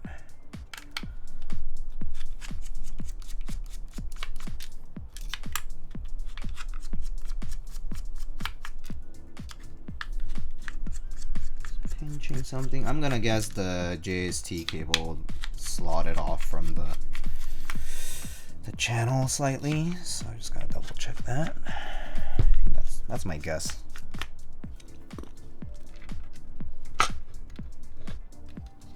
Yeah, probably. Okay, so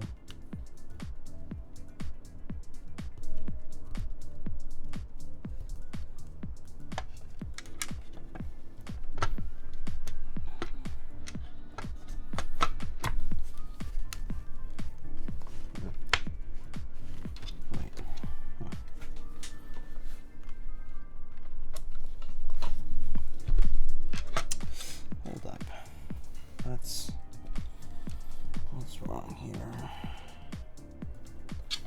This is top piece.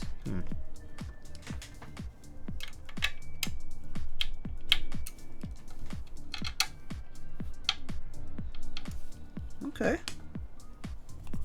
Should be fine now, right? Yeah. Okay.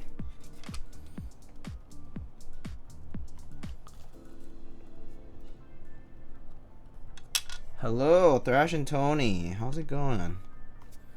Just trying to make sure that this is slotted in properly.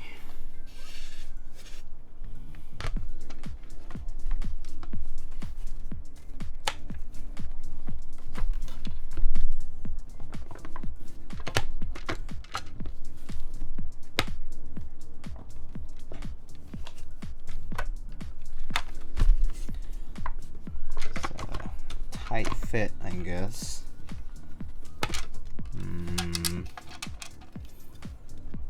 It's completely in.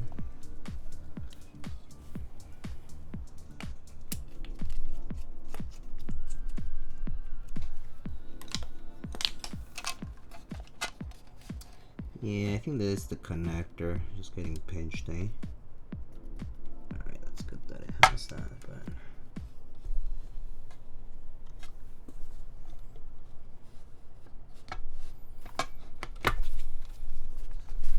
one side is flush, but the other one isn't. Why is that? Interesting design choices. Yeah, I wonder how it feels too. I'm actually wondering the same thing. So, like, so this part here isn't flush, and I'm not sure exactly why. Something is not quite closing. I'm wondering why. Something is stuck or something like that.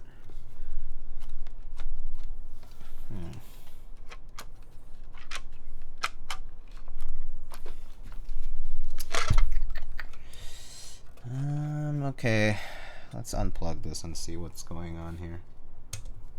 All right.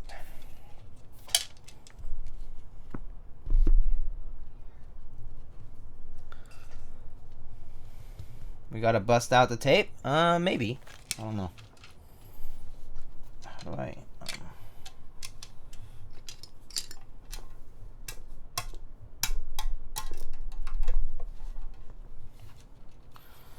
I'm gonna just take out the cable and see if it plugs in. I mean, if it fits in without issues like that. If it does, then it's definitely the cable, the connector, right? And otherwise, it's something else.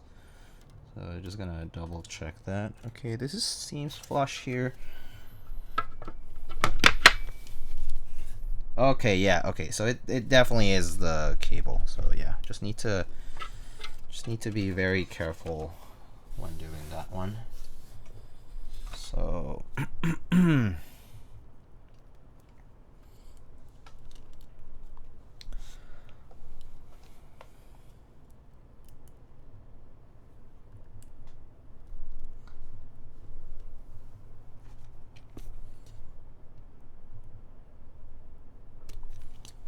okay.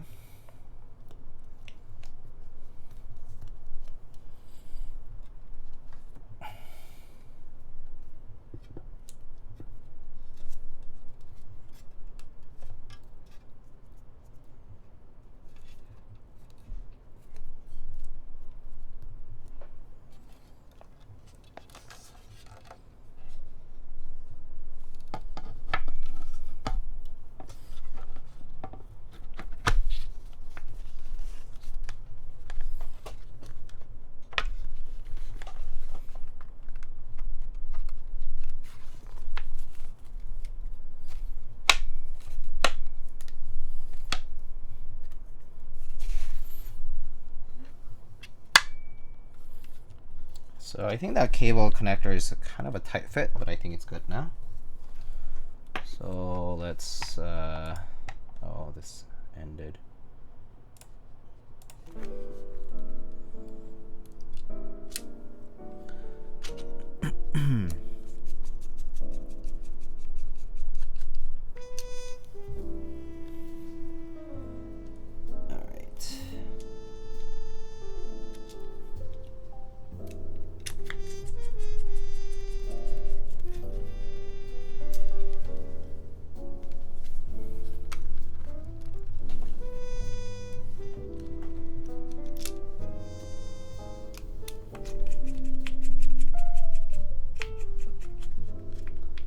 It's got little pinch points in some parts of the channel at least. Yeah, that's true. That much is true. I mean, it looks kind of flush now, but it's not perfectly flush. No, it definitely is getting pinched. I'm a little nervous about this, huh? I think it actually is the... You see where that part where the cables are sort of like bent out? Like kind of like... I think it's that point right there. I think it's just literally right at the port here. It's like maybe there's just barely enough space.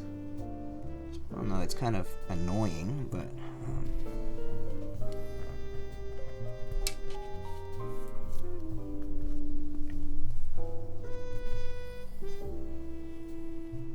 they should have just made this part a little bit deeper, I think. I think I'll actually tell them that.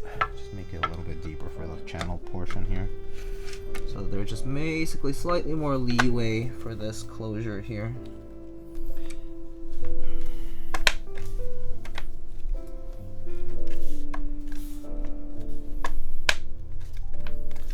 Yeah, it's kind of tight. Alex Odos is having the same problem.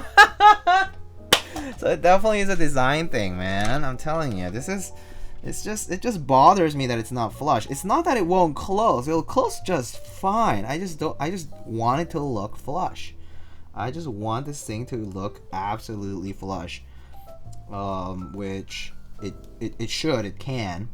It's just like finicky. Just finicky.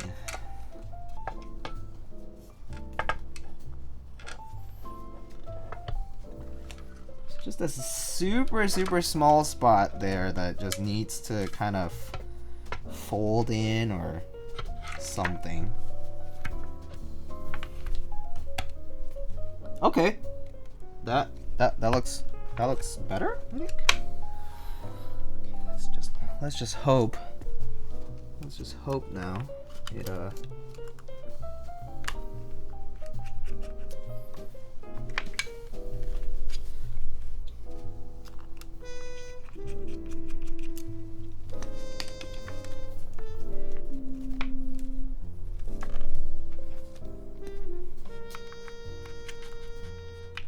probably gotta tape it down. Maybe. But even if I did, I don't think, oh no, you know what? You both have the best timing. Yeah, I think the wire is just slightly too long, yeah. I think Lana's assessment of the situation is probably perfectly right. It's just ever so slightly thick / long, whatever. It's just a very small piece of it. Okay, let me see. That's good enough. Sorry, I'm like covering this. All this hassle to be screwless. Yeah, I know. I know. It's definitely one of those screwless things, you know, like why do screwless when it's such a difficult thing to achieve right? Imagine if I had put the foam in. The foam would have made this extra difficult. You know what I'm saying? Tyler Keyword Live, hello, how's it going? Yeah, this is annoying, man. Oops. Oh, screwdriver.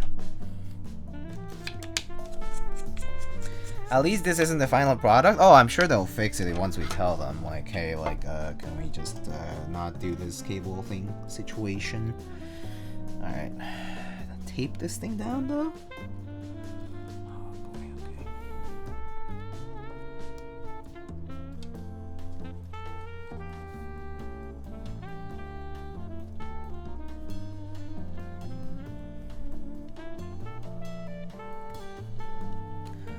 Alright, tape it down.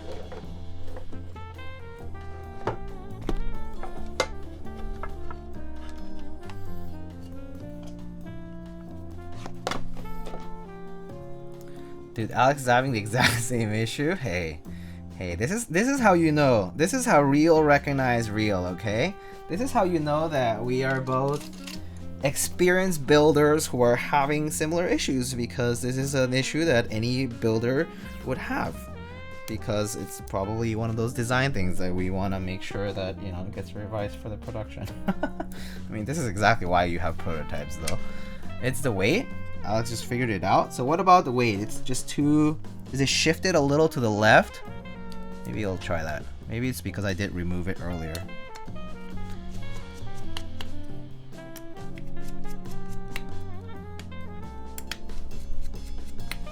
Maybe it has a teeny bit of tolerance here. Well, it seems fine. Yeah, it is a very tight spot for this, though. All together. Alright, let's see.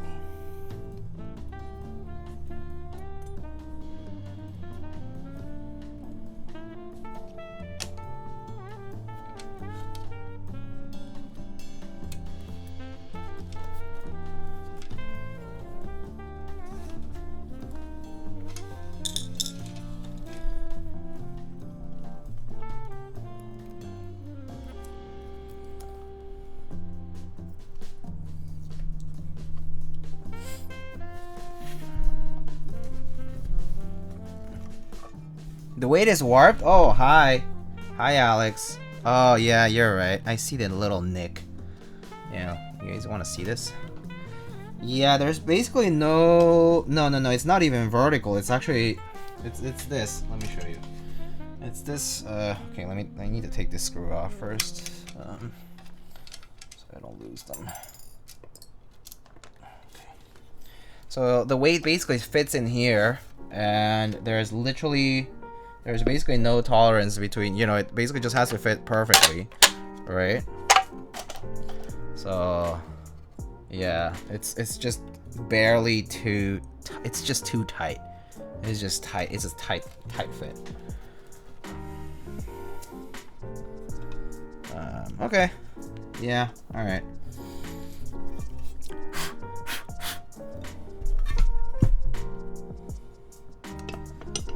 So will it still... Do I need to shave this off or what? Should I just take it out? I mean, I can take it out, I guess. Man, that's annoying. Alright, I'm gonna try pushing it to one side.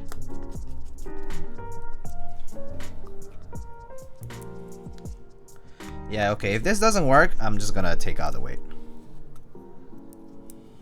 It's probably that. I mean, no, it definitely is that. It's just it's too tight of a fit here. Okay, cool.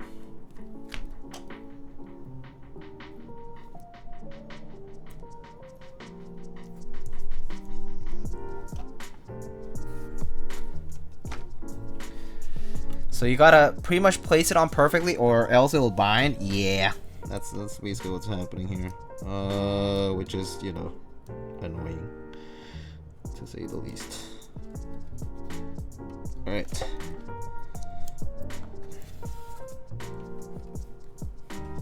Can't even have the smallest piece of dust or hair or whatever in there, because otherwise it'll bind, right?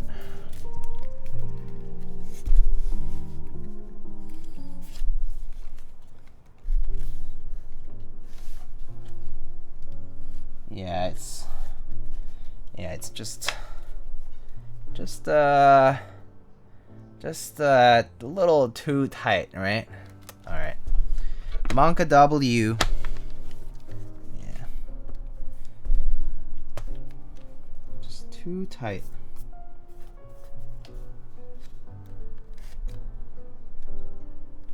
Yeah, it's not letting me. It's not letting me close this. So, do we just remove the weight? I guess maybe Alex just did that. We can remove the weight. Goodbye, great sword weight.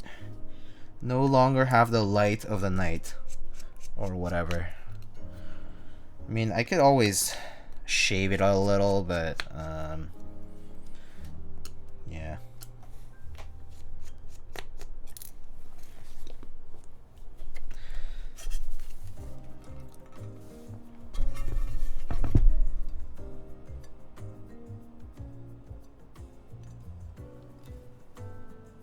Yeah, you want to see this? Check this out. You see that little nick over there? That over there. And then that over there. So it's too tight. Probably that. Just a little too tight for this. So, well, whatever. We remove.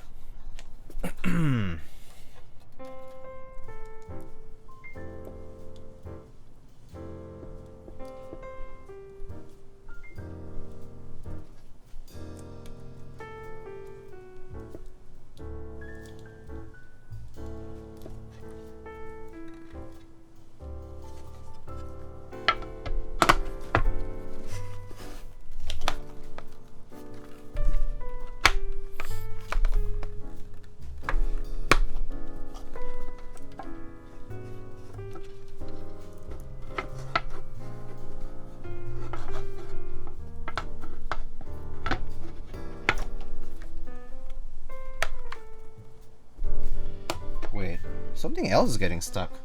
Are you sure it's the weight, Alex? Well, I guess Alex wouldn't be here right now, but it is the cable then. It has to be the cable then. If it's still kind of having a hard time closing, it has to be the cable getting stuck. The cable's getting hung somewhere here, but it's not quite getting pinched. It's just slightly in the way of things.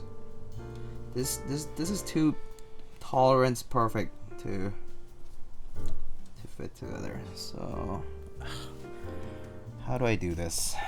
How do I do this to fit it well? Alright, let's see. Can I see it from this side?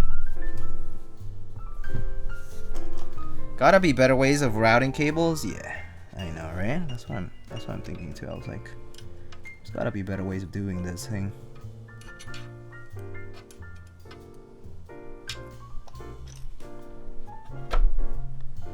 Yeah, as soon as I push that in, the cable kind of... Okay, I have an idea. I think that's just fraying right there. So.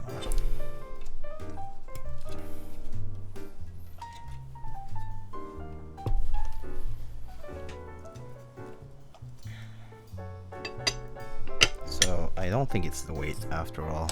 At least not in my case. Maybe for Alex's it was? for me, I think it's the cable. So I'm gonna try to just wrap this a little bit more.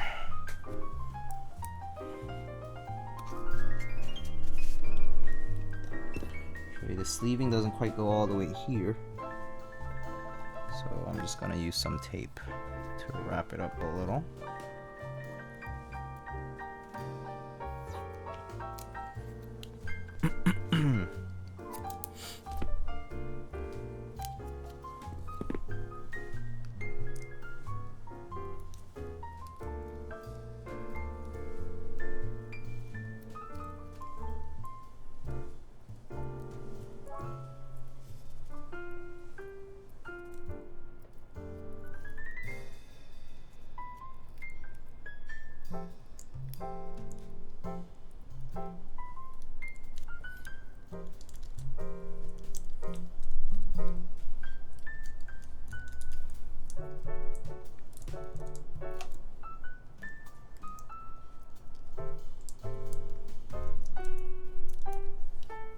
Okay.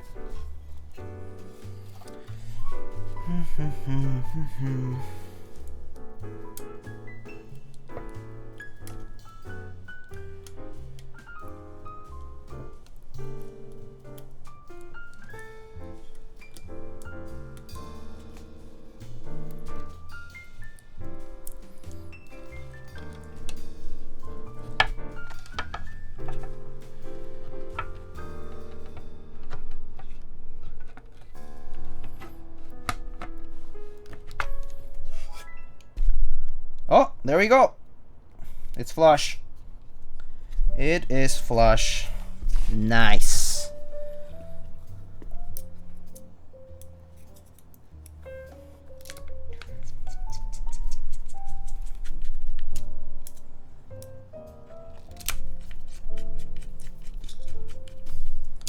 So in my case, maybe for Alex it was the weight, but for me it looks like it was the cable getting stuck.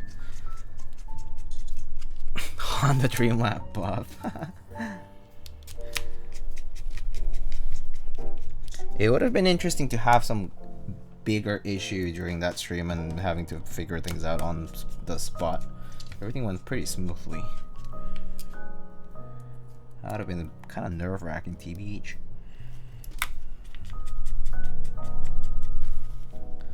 No let's go emote? Oh. Is there none?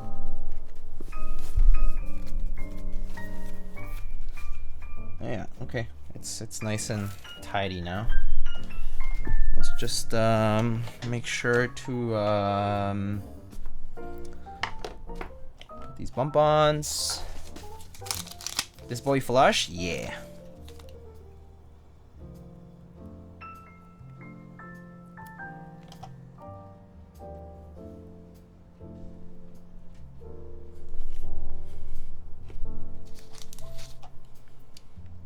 Ain't a real keyword stream without some scuff? Might not be wrong. But I'll let them know to make sure to have the the cable. I think the cable, honestly, the cable routing is a-okay. They just need to open it up a little bit more. Right at the part where it connects to the PCB. I think that part is just too tight for everything, and the sleeving not going all the way is kind of a problem there. So I might just tell them that to make sure that the sleeving goes all the way up, and then to have like the slightly deeper channel there. Yep, it's flush though. It's nice and flush. Okay, I'll be right back. I'm just gonna go wash my hands, and if you guys have any suggestions for keycaps, let me know, or you guys can figure it out. I'll be right back though. All right.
Alright, we are back. So, the question is, what are we gonna use for keycaps today?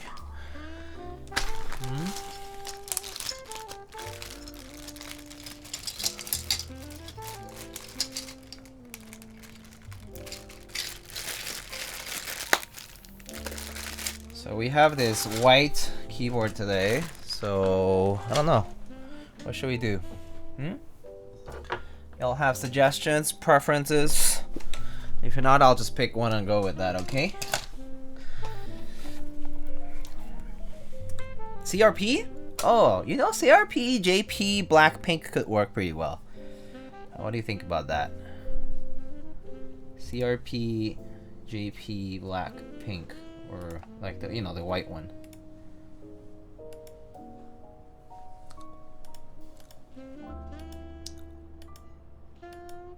Do Boneyard, but I think he has a different color set, different color board, right? Does he also did he also get a white board? The white version of this. Do it. All right. Sounds good. All right. CRP. Okay. Let me bring that over.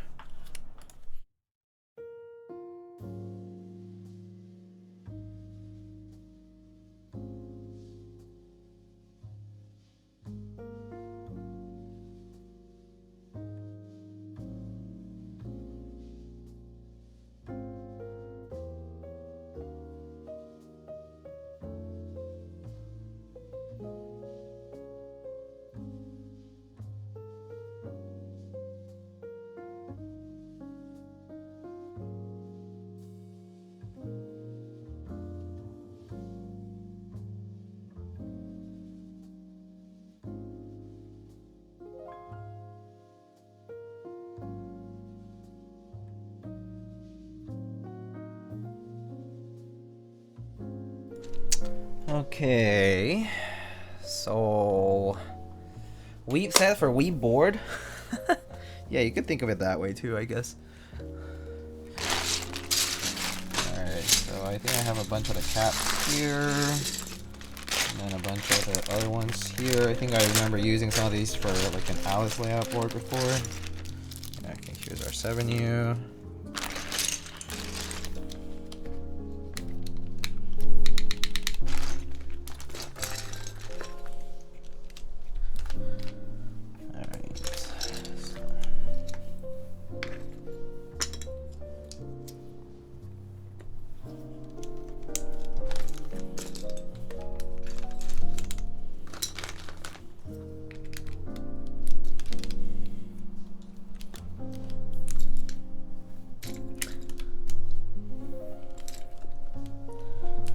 What it's gonna sound like though with right now we have all the flex cuts. No, I didn't like I didn't like tape up anything or anything like that, so we'll see what it's like. I like these guys.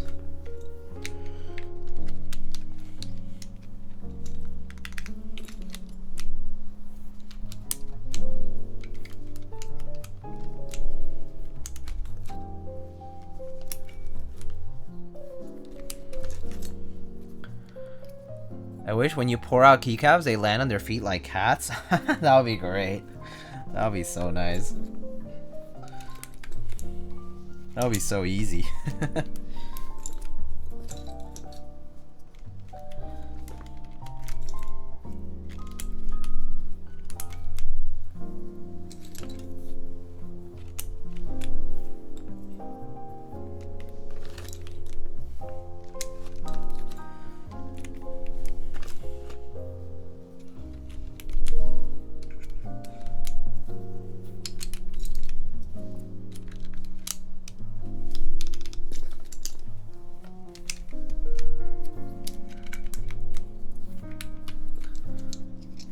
This keyboard thick. Yeah, it do be thick.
Oh, hello, bub. How's it going? Excuse me.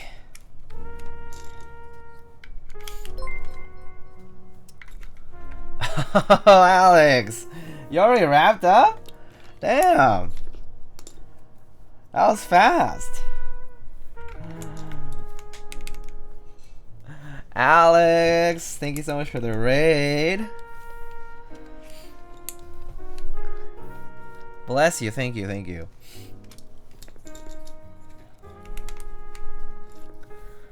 You gotta hurry now? I mean, it means I'm not in a rush now. Because Alex wrapped up already. So I can take my time here. So I know y'all are here from Alex's stream, and he built the same board as myself. And so this is the one in white. I don't know which color you got, Alex, but yeah, you guys can tell me maybe. We have no foam in it right now, so if you guys, if Alex built it with foam, then you'll hear it with no foam here. We just had a topless stream. Oh wait, he didn't put the top at all? Oh, well, I figured it out. So maybe I should just tell Alex how it works. Well, I mean, we figured out that it was just the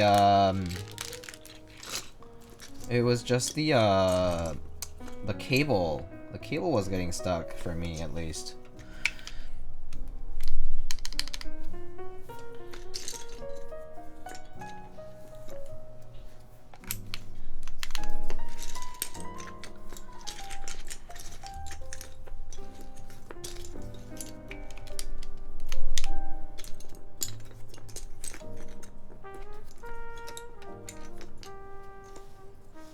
Where's my pipe key, huh? Okay. You should do a bottomless stream. Alright, there it is.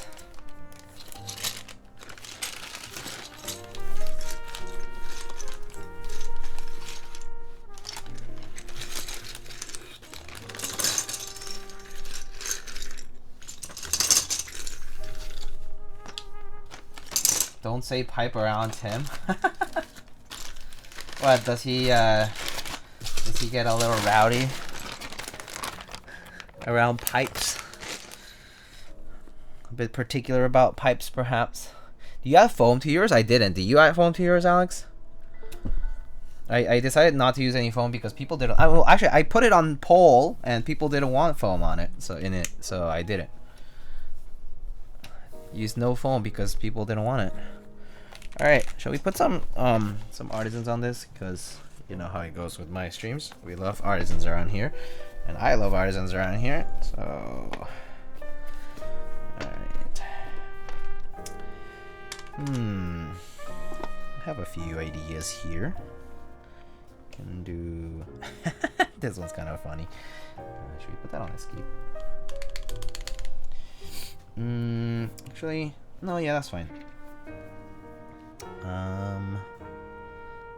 Put this here. Huh. You know what? Oh, I forget this is hot swap. Kinda. Foam sounded like foam? Okay, so as expected, right? Alright, so maybe I'll put this one. It's a little slightly different tones, but it's okay. I don't know. Just kind of winging it here.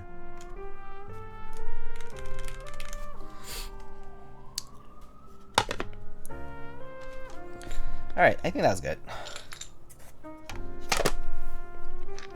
Second foam keyword for Alex Autos this week? Oh, I see. Well, I mean, I put it up for a poll and people didn't like it. They don't want foam in it, so I just followed instructions. Just following what people want. This one needs a beehole? Wait, why does it need a beehole?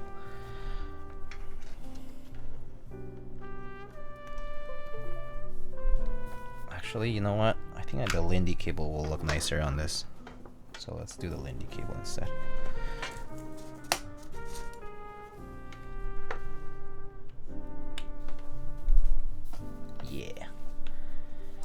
It was being a beehole earlier, not flush. That's fair. Yeah. That's how it looks from this side. Is the angle good enough? The focus here. There. Is that nice? I should have put my I should have put a separate macro pad or button or whatever to press, but oh well. All right, so let's try this out.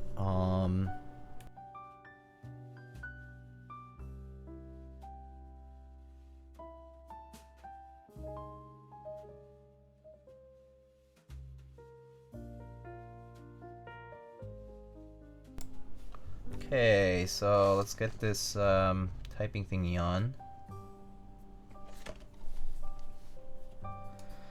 Okay. Alright, let's get typing on this.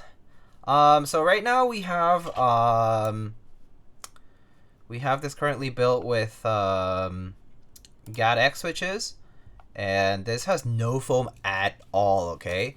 It only has that like anti-shorting, like thin piece, but it has no foam at all inside of the case. So you guys will hear how that sounds. We have an FR4 plate right now, and yeah, we'll give it a shot. So let's give this a try.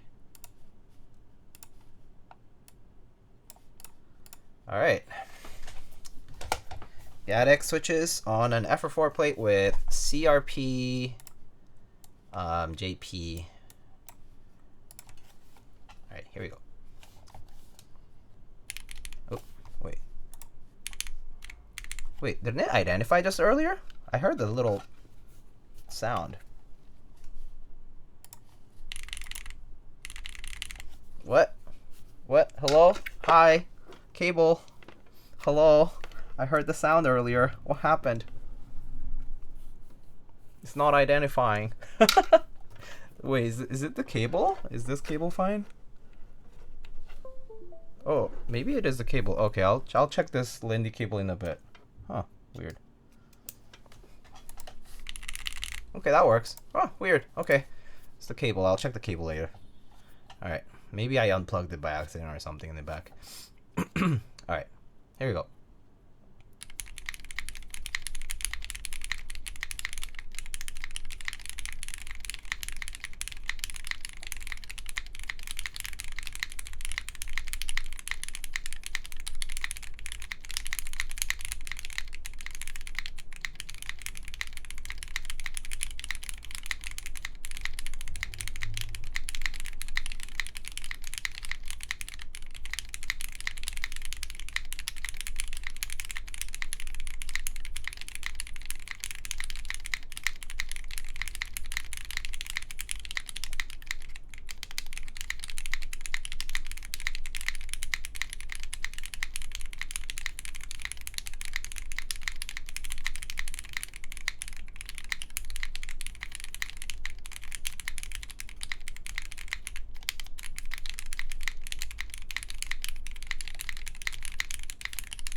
So that's what it's like with all the flex cuts, normal, and no foam at all.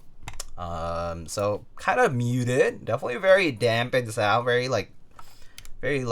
quiet in general, but it sounds okay, I think. One thing I did want to try is taping the flex cuts shut with tape and see how that goes. Yeah, the spacebar sounds good. Alpha's a bit thin, but I do think it's because of the flex cuts. The sound is kind of just escaping. So let's give it a try. So these are the mods.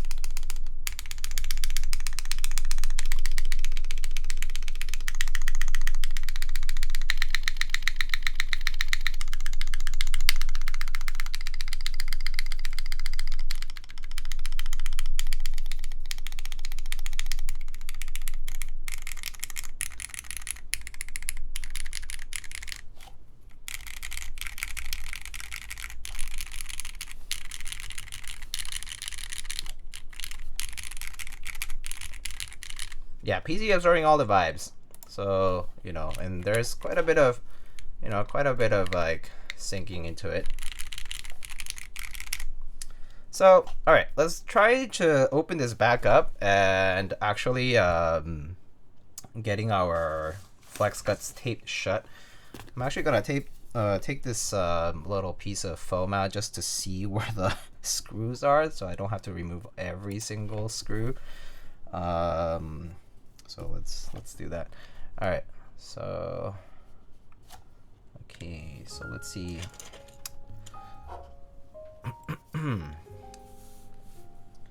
Okay.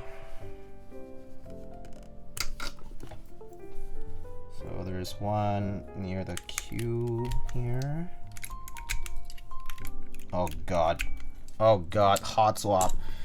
This is why I don't like hot swap sometimes. It just takes off the switches with it. Oh gosh. Alright, well, whatever. YOLO. Sometimes it do be like that.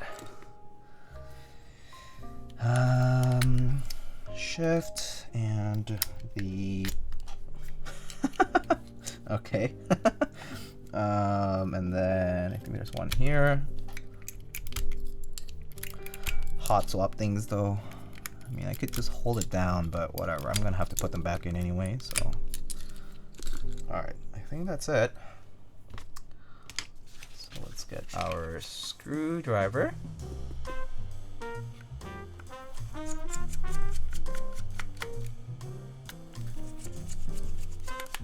Yeah, the design is pretty neat. I like how chonky it is. Like, it's kind of different.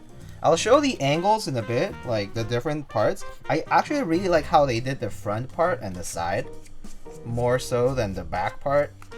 And I do think that mid-piece thing, like with the base plate that kind of covers and pushes up on the gaskets is actually not a terrible idea. I do think that as feedback, I'll probably tell them like maybe give a little bit more tolerance for that part. And for the issue that we had earlier with the closure of the case was probably the JST connector. I mean the cable pinching up. So let me show you what I did. So maybe Alex, you can see. So I actually wrapped the cable here with tape so that it would stay together, and then I used some tape to just pinch it, like put it all the way down so this part wouldn't like come back up. I just did that. It looks a little ugly on the inside, but whatever. So let's try now taking this off.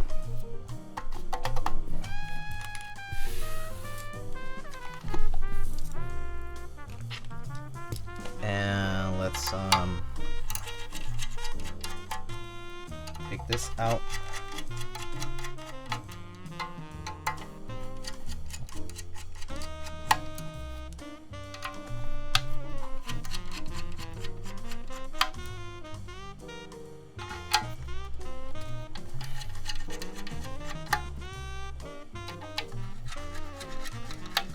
That part gets completely covered anyway, yeah.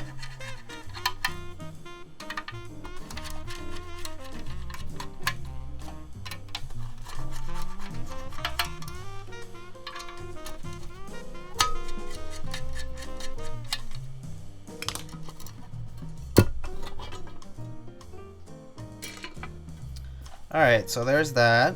I'm gonna take this part off, and I'm gonna tape the flex cuts shut, all of them.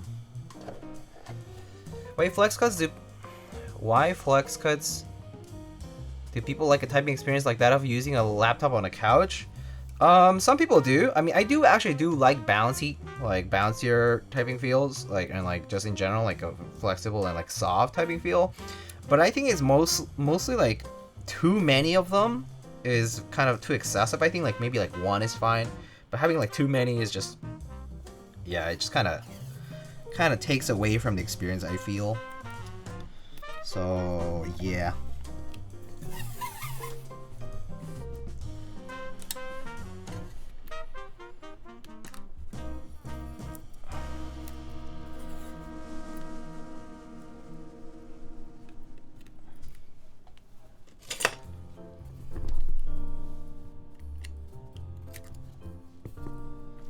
So we'll see how this goes when you tape them all shut. Oh, wait a sec. I need to actually avoid those parts, huh? Okay.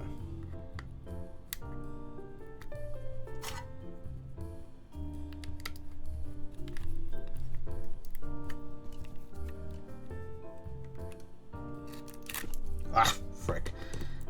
Pulled on the tape. Alright. There we go.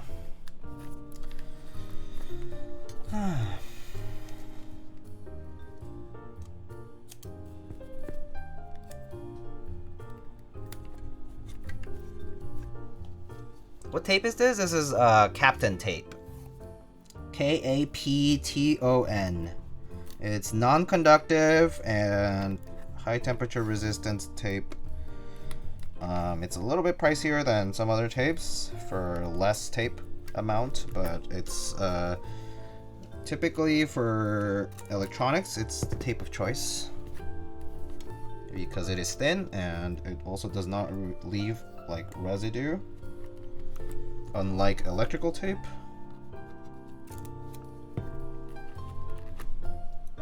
Captain Mike tape.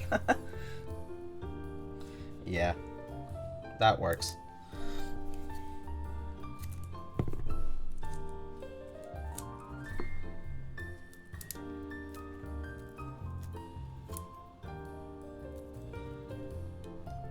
I think I cut this one too long, so I'll be fine.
All right.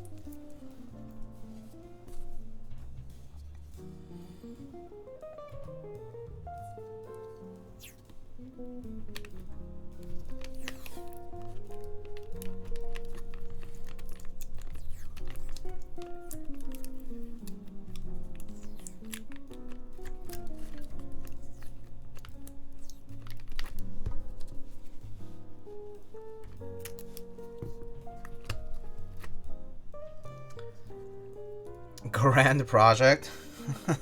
Somewhat. Nothing too crazy, but yeah, definitely a little arts and crafty here.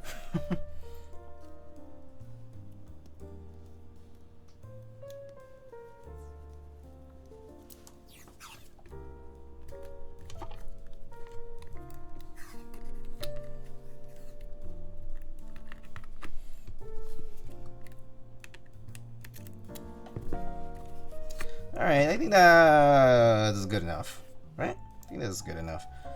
I mean, maybe I could tape those small ones there too, but it's not a big deal. I mean, okay, I guess I'll just do it since I already have the tape here.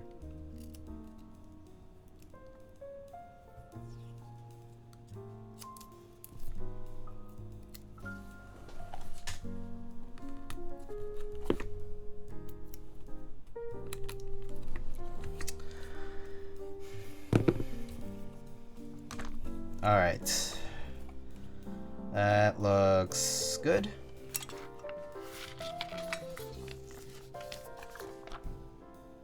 All right, let's see how different this is now.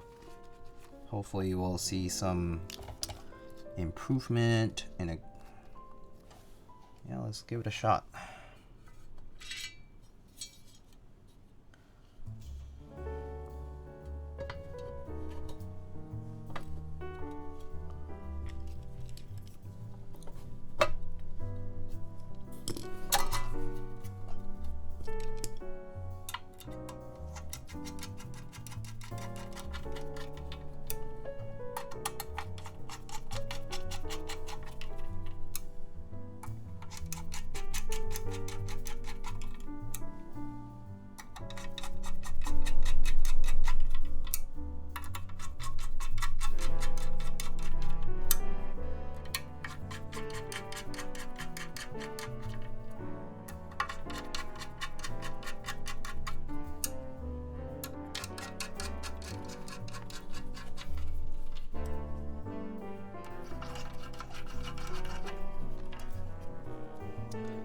All right.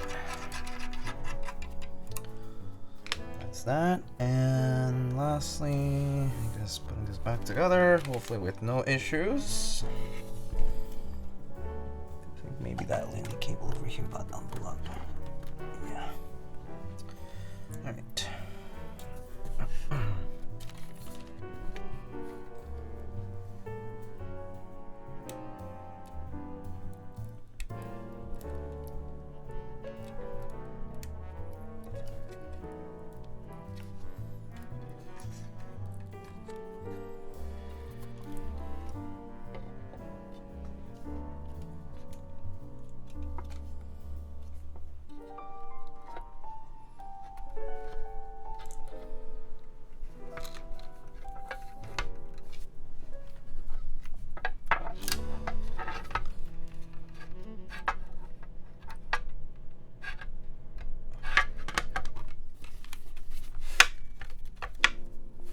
Okay, looks good. Yeah, okay, looks good. 1, 2, 3, 4, 5, 6.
All right, I think it already sounds a little bit different, so let's give it a shot. Hello, Prius, extra Prius, how are you doing? Good to see you. All right, Mr. Honda. Thanks, buddy. All right, So now we have all the flex cuts taped up. So let's see how it sounds. All right, let's give it a try.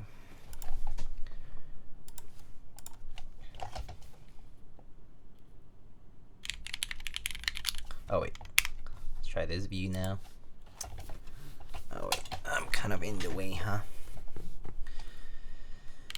All right, let's give it a shot here.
I think it sounds better, yeah. But it definitely sounds a bit different. I honestly kind of just wish the flex cuts weren't there at all. I think it would be more consistent in the sound. I do think that taping them is like, it brings back some of the sound, but it's not consistent throughout. So that's the only thing. So yeah. When you get so much muscle, I don't know. Wait, do you get another camera? Yeah, so I got this like camcorder, and I replaced that as the front cam, and then put the cam that was originally there as a side cam. Stop thin PCBs with flex cuts. Yeah, I think just kind of like, yeah, it's a bit of a band-aid fix, yeah. All right, so here's what the mods sound like.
Yeah.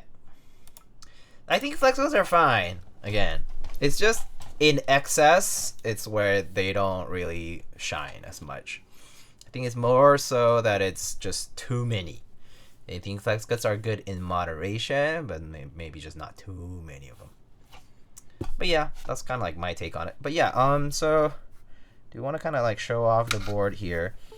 I think it sounds better with the flex cuts taped up. I actually like the sound of this board with no foam at all. I actually think it sounds still decently full, and it actually doesn't have any kind of reverb or echo that's unpleasant. That's like one thing that I was actually expecting initially. When I like saw how big this board was and the fact that there's all this foam, I was like, oh, I feel like this might just be like a bit of a tin can effect where like it just has a lot of echo, but there's none of it, which is really nice. So that's kind of unexpected, but turned out to be pretty good. And yeah, because it does have like that, PCB with flex cuts, Like you can definitely see that there's a decent bit of bounce to it, a decent bit of softness. Obviously this is an FR4 plate with cuts as well, so that kind of helps it a little bit. Maybe with the polycarbonate plate might have been different entirely, but and an aluminum plate I think it would have been different too. I think I might have enjoyed the sound of an aluminum plate with the PCB with the flex cuts taped up, but I don't have an alu plate, so I can't really try it. But yeah, I just want to like show you the size of this board too, though, because it's kind of interesting. So let me actually get this thing out of the way. Let me see, where's the typing thingy? Kind of in the way of things, right? All right, so this side is kind of interesting. So I actually do like how this looks. This front has this like has a bit of a taper here. Like it's not just straight down, this part here. So the front kind of looks more like it has this geometric shape to it, which essentially gives it a bit of shading on the way it looks from the front. And same with the side. It kind of reminds me a lot of the you guys remember the Kira TKL? It was an older board, Thesis Camper designed, that had like these polygonal sides. Kind of reminds me a little bit of that. Very interesting. Like because basically with the lighting, it kind of gives it a little bit of shading, so it's kind of neat. So I actually do like how they did that part of the design. I kind of do understand why they wanted this bottom piece to be completely flush. I get it. But at the same time, you know, like with the whole like, you know, JST connector kind of thing, right? Like I see why, you know. But yeah, it's a pretty nice. The edges are pretty cool. I definitely can see that sword kind of edge like feel to it. It's a neat design, and they're going to be changing like this part here, where the weight is just going to have a through weight here, so you're actually going to be seeing like brass or whatever the material it is that they're using. So you'll actually see this logo. This is the 0G logo, the studio that designed it, more prominently there. The USB port is nice and big, but still tight around the USB-Cs, which is good. So you'll be able to fit all kinds of cables there, so that's kind of nice. But overall, I do like how this board sounds and looks in the sense that it's unique. It definitely is a bit different from other boards, and it sounds pretty good as it is right now.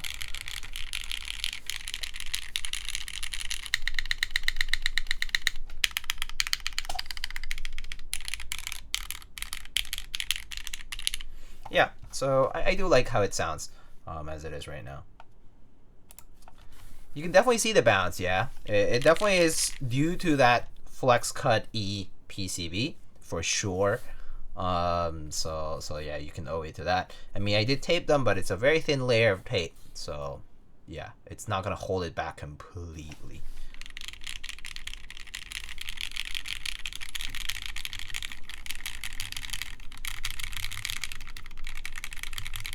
So yeah, this is gonna be on group buy starting tomorrow, is the info I received. So yeah, you'll see this on group buy starting tomorrow, and I think the group buy goes for like a week. So if you're interested in it, you can pre-order it. It's gonna be going through clickblack.io. So yeah.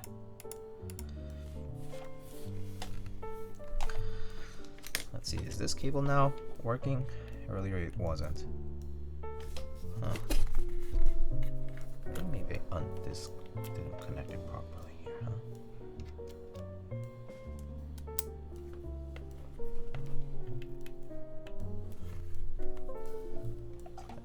There it is. Nope. Oh.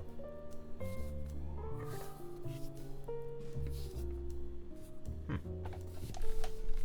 Oh. I'll check this later. I'll check that later.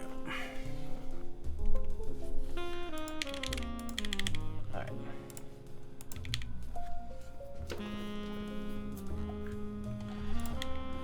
Alright, so... Oh, it's not focusing, huh?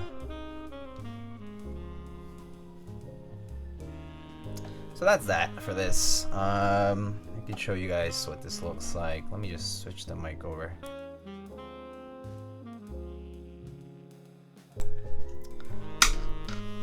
Alright, so here it is from a view from the top.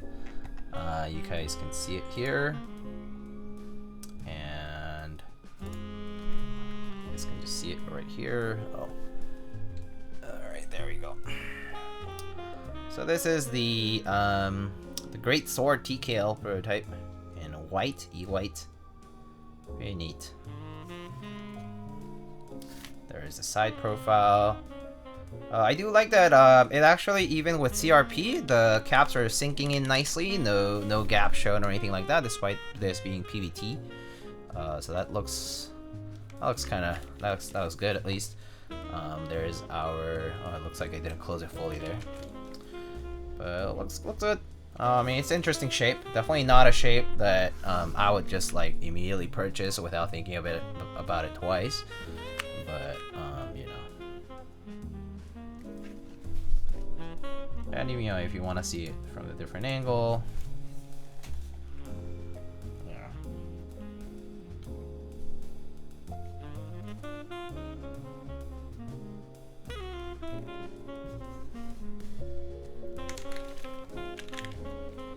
Abstraction, hello. Just in time for the ending. Hope you're doing well. Thank you. Hope you are doing well. How's the Great Sword?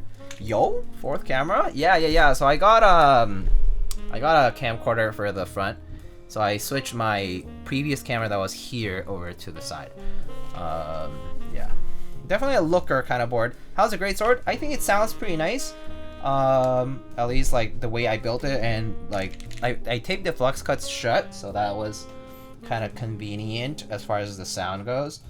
But you know, there's like some minor feedback, like the JST connector portion is a little bit too tight in tolerances, so I'm just gonna tell them to like loosen it up a little bit, give it more space for the connector, and that should be all good. Do you have to wear a chainmail to use it? No. So according to the box right here, it says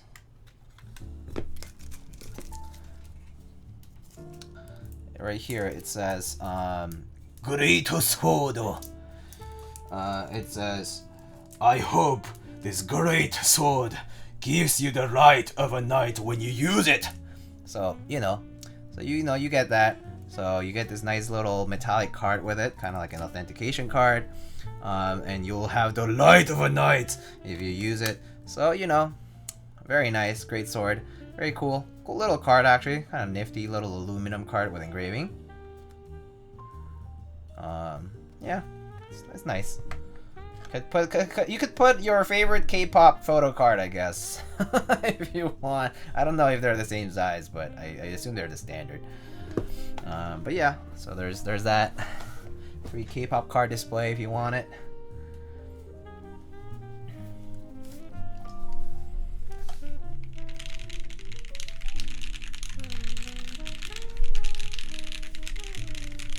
I think it sounds nice though.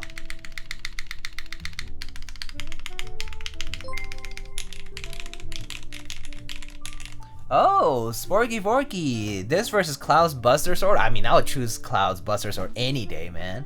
Of course. I'm a huge fan of FF7, so. The board sounds pretty good? Yeah, I think so too, Golden Friend. Also, Sporky Forky, thank you so much for the 5 gift. It's so kind of you. Thank you so much.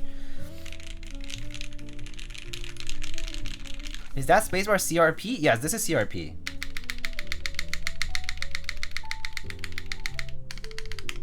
This is all CRP.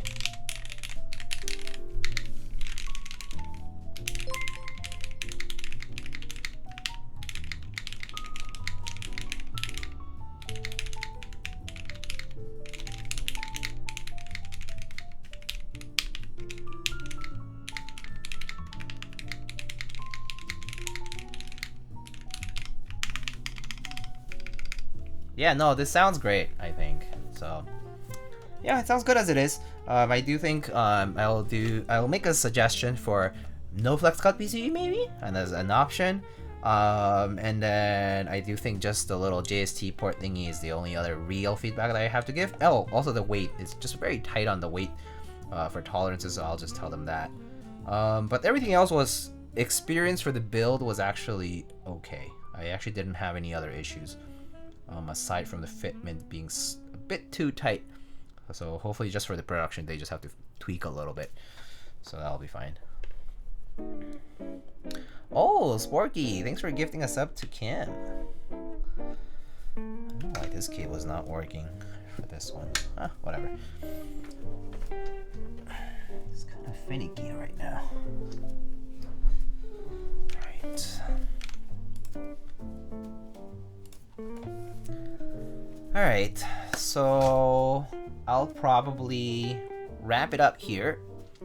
Let's see if we're gonna rate somebody tonight.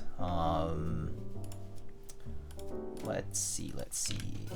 Oh, I see Night Night Gogo is currently streaming. Oh, Mr. JB. Oh, he's building a Pi 40. Oh, we can go raid JB. Miss Patty Shinshin Wong is also streaming. We could also shoot a raid over to Patty. I haven't seen JB stream in a long time though. If you don't know JB 1830, he's the guy who runs One Up Keyboards actually. He's a good friend of mine in the community. We've known each other for a long time. He's been in the community for quite some time too, so I kind of want to shoot him a raid. I don't think we've had the chance to do that. And maybe he can shoot the raid over to Patty or something like that afterwards. But yeah, from this angle we can see that the Yeffy tray is low front height, which is clearly superior to the NRT Nest. Okay, buddy. ETH effective tray height is low. Yes. Alright. Let's go rate Mr. JB. Meow, go raid.